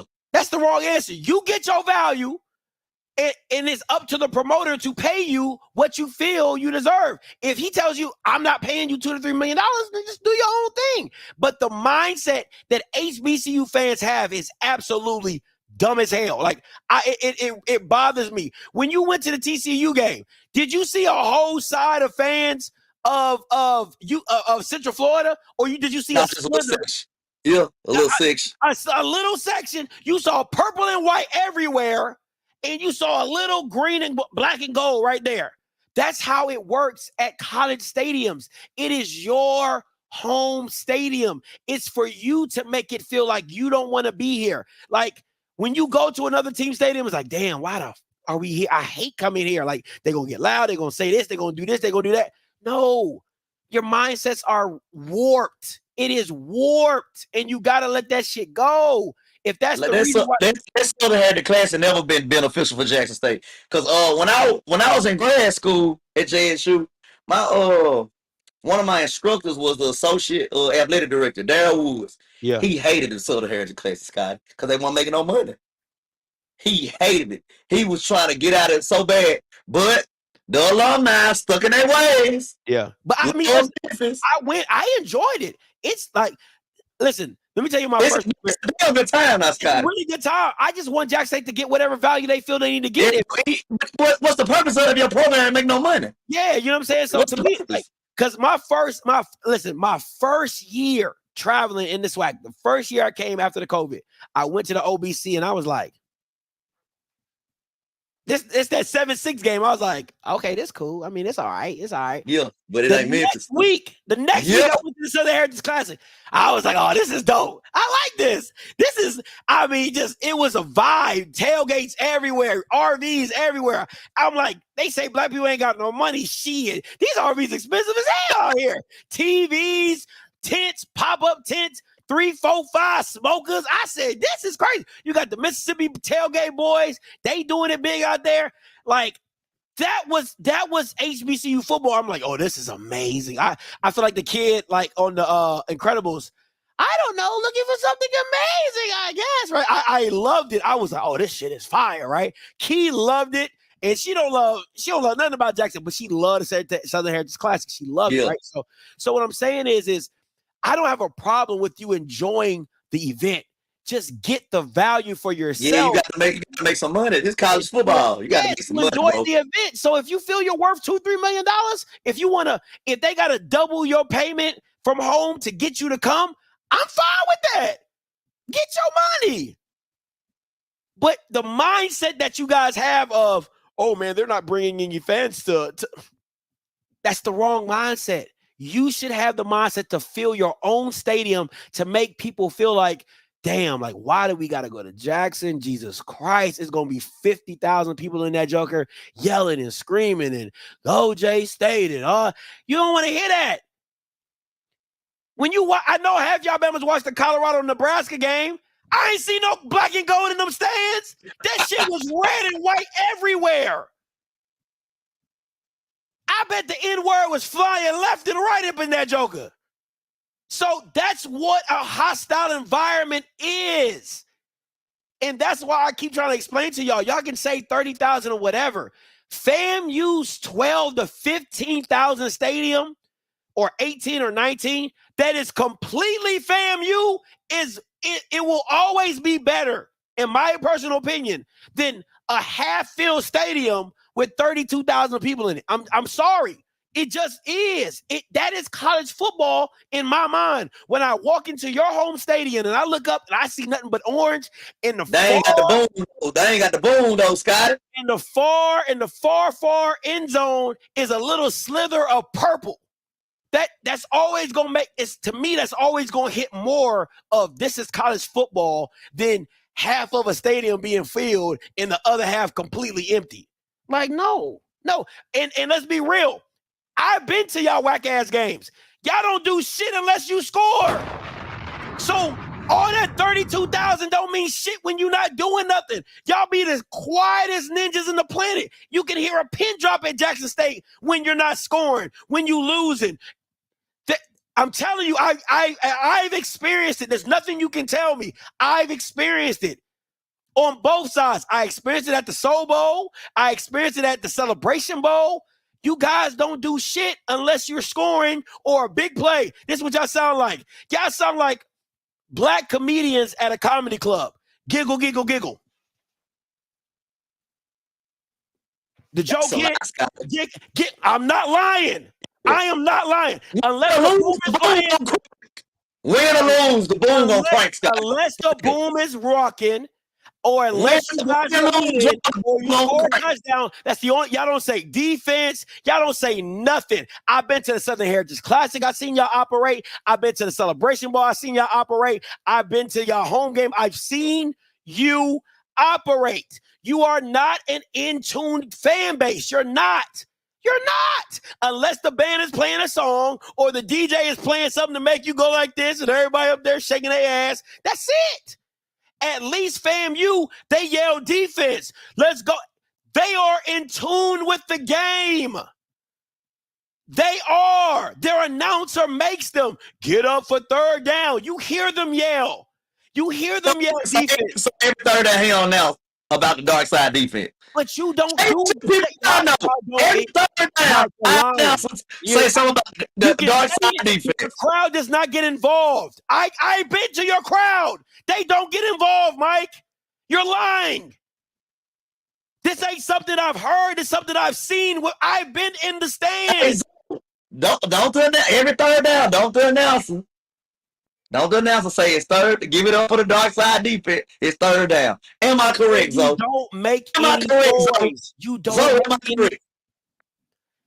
Bro, I'm telling Am I correct, you, Zoe? you do not make any noise. I've seen it. Now, maybe under TC Taylor it might be different, but that don't make no sense because you had one of the two best teams in the 2 years you had running, and y'all still weren't doing nothing with it. So what I'm saying to you is instead of y'all getting y'all ass off attendance, you need to focus y'all ass on interacting into the actual game, making noise on fourth down, making noise. You don't make noise. That's the whole point of having a field. You got 30,000 people and you sound like you got 1,000 in there. Fam, you got 12,000 or 15,000 people. It sounds like 30,000 people in there. It's a difference. It is a difference. We'll see when fam you come to the Jack. We got something for him. Okay, we'll see. We got something for him. We'll see. I'm just telling you, the at the end of the day, HBCU fans and football fans, they're horrible. Alabama A&M fans, trash.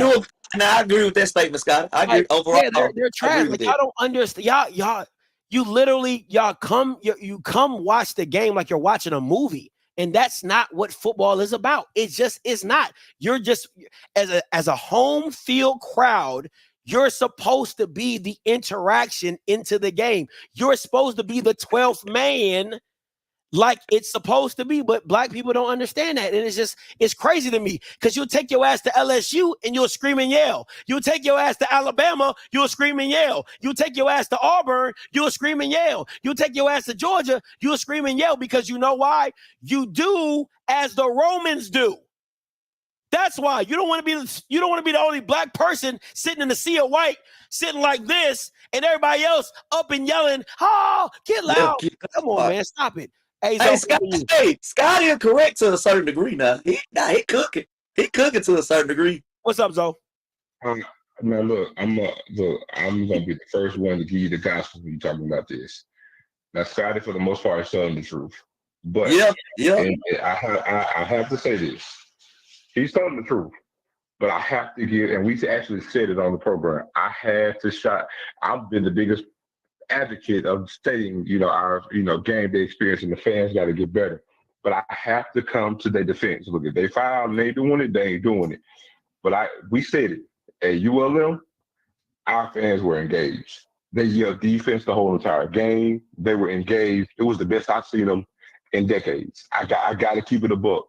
And they were engaged a little bit, not as good as they were at ULM. They were engaged for the Southern game, but there were times when they got quiet too. I got to keep it a book. But at the same time, with me saying it, Scotty's right. Now, I myself have said it, you know what I'm saying? And you hit the nail on the head when you say when Romans do as Romans do, because these same people that go to these Jack State games can go to a Saints game and fall in line and do everything that needs to be done. They can go to an NBA game and fall in line like it needs to be done. Come on. And again, the atmosphere is not the same. But now, two things can be true. They are not on par. But I got to give Jackson State fans credit because of the ULM game. If you had been there, you'd been like, is this Jackson State fans? Because we came out and I said it. I had to give them kudos because I said, look, they have been on it. They were actually on their feet cheering defense the whole entire game. It was the best I've seen Jackson State fans, I'm telling you, in over a decade. And they dropped off a little bit for the Southern game, but they were engaged. But I can't say this. I can't speak for all HBCUs because they are different. But one thing particular with Jackson State's fan base is our fan base, for the most part, the diehards, they're of the older generation. They're older people. We're talking about the average JSU real diehard are in their late 40s, 50s, and 60s. So they're not going to be the kind that's going to stand up on their feet and cheer all game. You know what I'm saying? And then again, we have old habits. And so we're trying to integrate. And I think there's a demarcation there where we're trying to integrate a younger fan base and the younger alums. And if you get those, then we can try to possibly get what you're talking about, Scotty. So again, I can't disagree with what you're saying because you hit the nail on the head. It needs to get better. We need to be better. But I just had to call them and say that at least on Jackson State Park, they did the damn thing for that ULM game. I cannot take that away from them. But again, we weren't like ULM for the Southern game. We cheered, but it wasn't the same. But I'm glad that you're having the conversation because we got to do better as a whole. Because I've seen it firsthand. I even told you, Scotty, back in the 80s, Southern was a very tough environment to play in. Bragg is still the same. I'll give Alabama State kudos because Alabama State is a tough place to play. But by large, throughout the conference, it's not the same. It is very laid back. It is very, I call it black country clubbish. You know what I'm saying? It is a lot of kikiing. They don't stand up. They don't. It's not venomous. It's not vitriol. Yeah. We need that. Yeah. I'm telling you, when you go to a Texas State, I wish we put the student section behind the visitor benches like they do there. I even made the comment, and I'll get off. I even made the comment. Our student section for the Southern game, I was like, "Damn, do I say we got a real legit student section now?" I said that at the Southern game, but again, they're right beside the boom, and I said it'll be better if they were behind the visitors bench. We got to create that culture, and we don't have it. So I just want to drop that again, Scotty. You're right. But I did have to defend JSU on that point, but we still got a long ways to go. So I just wanted to come on the line just to get that little tidbit, bro. Hey, no, and listen, though, I want to be very clear. My critique is to get better. It's not to just berate it because I want to be. I'm glad when you tell what you're telling me about ULM and their experience. I'm happy because because to me, and I mean this from the bottom of my heart. If HBCU fans could ever get to the level of a white crowd, it is there's not a stadium in the world that could compare to the experience that you get at an HBCU football game if the crowd was involved. If the crowd had that vitriol, if the crowd had that angst, that anger, that we're going to make ourselves known. If the Texas A&M 12th man was at Jackson or the Texas A&M 12th man was at Alabama State, that would make this football space just even more electric. And that's what you're looking for. That's just all you're looking for because you got everybody trying to imitate us. Like they playing Mo Bamba at white schools. It is Mo. I got hoes calling a young nigga phone. Why is that the song that they playing at Penn State? Why aren't you playing Miley Cyrus? Party in America. Well, guess what, Scotty? Basically, what you're saying and giving that example is one word and one word only: intentionality. We have to be intentional on creating that environment. Yep, so that's true. Think about the example you just gave. That's not a natural thing for Penn State. That's not a natural thing for Auburn or even LSU. They're being intentional doing so. And so we have to be intentional. The problem is, and one thing in black culture, well, I'm not gonna say black culture, but a lot of us, right? We like a lot of things to just be organic and fall in our lap. You have to create that. You have to be intentional on that. So like if you want a hostile, you don't just naturally have a hostile place and then it does it over and over and over again. You have to be intentional. You have to say, we want to create this. This is a template that we want to implement. So just like we can see somebody that want to play swag surfing on the loudspeaker, guess what? They did it. Damn it, we gonna do it. It's the same thing. You have to be intentional on creating the environment that you want to use. Also, I'm gonna say this, and I'm gonna get off. HBCU fans, when you go to a game or the schools, the people that come to the game, they are your customers. What are black people as a society known when it comes to business? We're horrible at customer service. And so guess what? The fans are your customers. Damn it, create better customer service. We got to get better at it. That's all that it is. You have to be intentional on creating good customer service to have a better product. You want the fans to have a great experience, but you also need to create the environment for that experience. Point blank period. Point blank period. Man, as always, man, I appreciate the call, Brody. Later. All right, man. Hey, Scott, I went to TCU game, right? Yeah. Like the theatrics is so crazy. You ain't got no choice but to turn up in the fireworks every time they score. Smoke. Listen, usually it be smoke and stuff when the players run out. TCU does it when they run out from halftime, Scotty. I've never seen that. I've never seen a school when they run out from halftime. They do the whole thing over again. The smoke, the horns, all that. I've never seen it. It's a new game. It's a new game. It's a new game. And like Zoe said, they student section is behind the visiting team or sideline. Right there up on them. Going crazy. So listen, I've seen me at games. Listen. listen, the crowds ain't big enough to even talk. Like, it's literally the crowds ain't big enough, man. They just not. Like, I went to the Howard and NCCU game. I was in a high school stadium. You know what I'm saying? So let's just stick on the swag. Let's just stay there. We not even that's apples to oranges. They got an attendance problem. Okay, like y'all don't have an attendance problem. Y'all have an interaction problem. Two different things. But no, man, listen. And I want to be serious because I know people be like, "Oh, Scotty, you hating and you tearing down." No, Scotty, right to a certain. I love, like Perry said, I love this nigga shit. Okay, like I love it. Let me be honest with you. But my thing is, we can be better. We can be better. And what's really tough to me is watching, and no disrespect to Blue, watching Auburn swag surf is atrocious. Watching white people, 80, 90,000 white people all off beat swag surf, it is atrocious. Hey, hold on. Let me take off my hat. Because you know what grinds my gears? What's up? At JSU game, this Scotty, I'm talking about, this make me lose my shit every time. When we get in the red zone, Scotty, these Belmers got the audacity to be yelling, what do we want? TD, what's that? Touchdown. Bro, we in the red zone. Shut the up and let the offense hit her. Why are we yelling when we got the ball in the red zone? Yeah. Why? Why, Scotty? Why? Scotty, that shit right there pissed me off every time it happened. I'm like, y'all, come on, y'all. Be quiet, please. We got the ball, bro. We have the ball. Why are we yelling when we have the ball? Yeah, that's the dynamic, though. That's the dynamic. And this is why, and this is why I'm gonna keep saying this, and you guys can say whatever you want.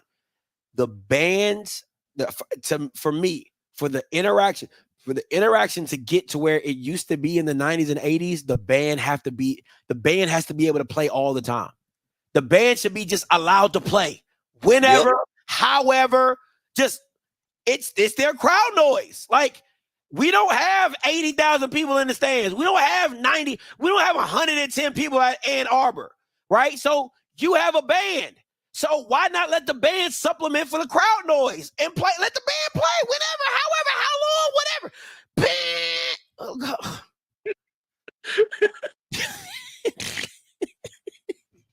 I don't understand it, Blue. Man, we get in the red zone. They talking about, so what do we want? TD, what's that? Touchdown. Man, shut y'all ass up.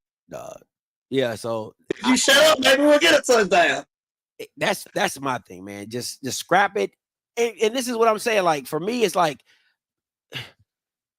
if I keep saying this, if you're going to insulate. Like, if you want to keep it, if you want to be all black everything, you know what I'm saying? All black everything, insulate. I have no problem with it. So do your own stuff that works for you. You know, your people don't get up for just, I went to the college game day. Black people don't scream naturally. That just, a whole bunch of black people together do not scream naturally. Go watch college game day when it was at Jackson State. You know how hard it was to get black people to scream on cue? That's white people stuff. We don't do that. We don't. You got your phone. You know the people behind the scenes that be like this, trying to get everybody hyped. Got no phone, wasting their time. Dog, but I'm telling you, man, black people, until they saw their camera, they be like, the camera go by. Dog, I swear I was there. I saw it with my own two eyes. We are not the type of people that you could just scream and yell with. So that just is what it is. But I'm not going to take up any more time. I know you got a lot of stuff to get done, Mike. Listen, man, let people know where they can find you at. Oh, yeah, this weekend, man, I got to watch. You got the flyer, Scotty? Oh, shoot. Go ahead. Talk about it. I got a watch party Saturday. Shout out to my boy Eric Grayson. He tuned in. He texted my phone. He tuned in, man, at 5 Bistro. If you in the DFW area, come to 5 Bistro on Saturday. Get a couple drinks, get some good food. We gonna watch some JSU Tigers go to work. Scott about to bring up the flyer for me, you know. Yeah. 5 Bistro. It's a black-owned business, so you know we like to patronize black-owned businesses. It's a Mike Reed watch party. I got a new series on Star. I'm gonna be watching them Tigers from week to week, man. You know. Bam! Here we go. Yeah, there we go. Let me take this banner down. So if you in the DFW area, pull up on your boy. Pull up on your boy. We gonna drink good. We gonna eat good, and we gonna watch them Tigers beat up on them other Tigers. We gonna watch the real Tigers beat up on them other Tigers. All right, man. If they show up to the game. Make sure you tuned in. Listen, man says I'm gonna pull up, man. That's what's up. Pull up on me. DFW area is 119 Bottom Drive, Gene Boulevard. Botham Gene. Botham Gene. Yeah. Botham, not Gotham, Botham. Botham Gene Boulevard, Dallas, Texas 75215. All right. Let me see. It says call up the cruise Saturday eventbrite.com. Man, make sure y'all go ahead and support my boy Mike. I know it's going to be live and lit and all the time. You already know what it is. Listen, I've been your boy Scott. This has been my boy Mike. Listen, until next time, you know what I'm going to do. I'm going to holla. God bless.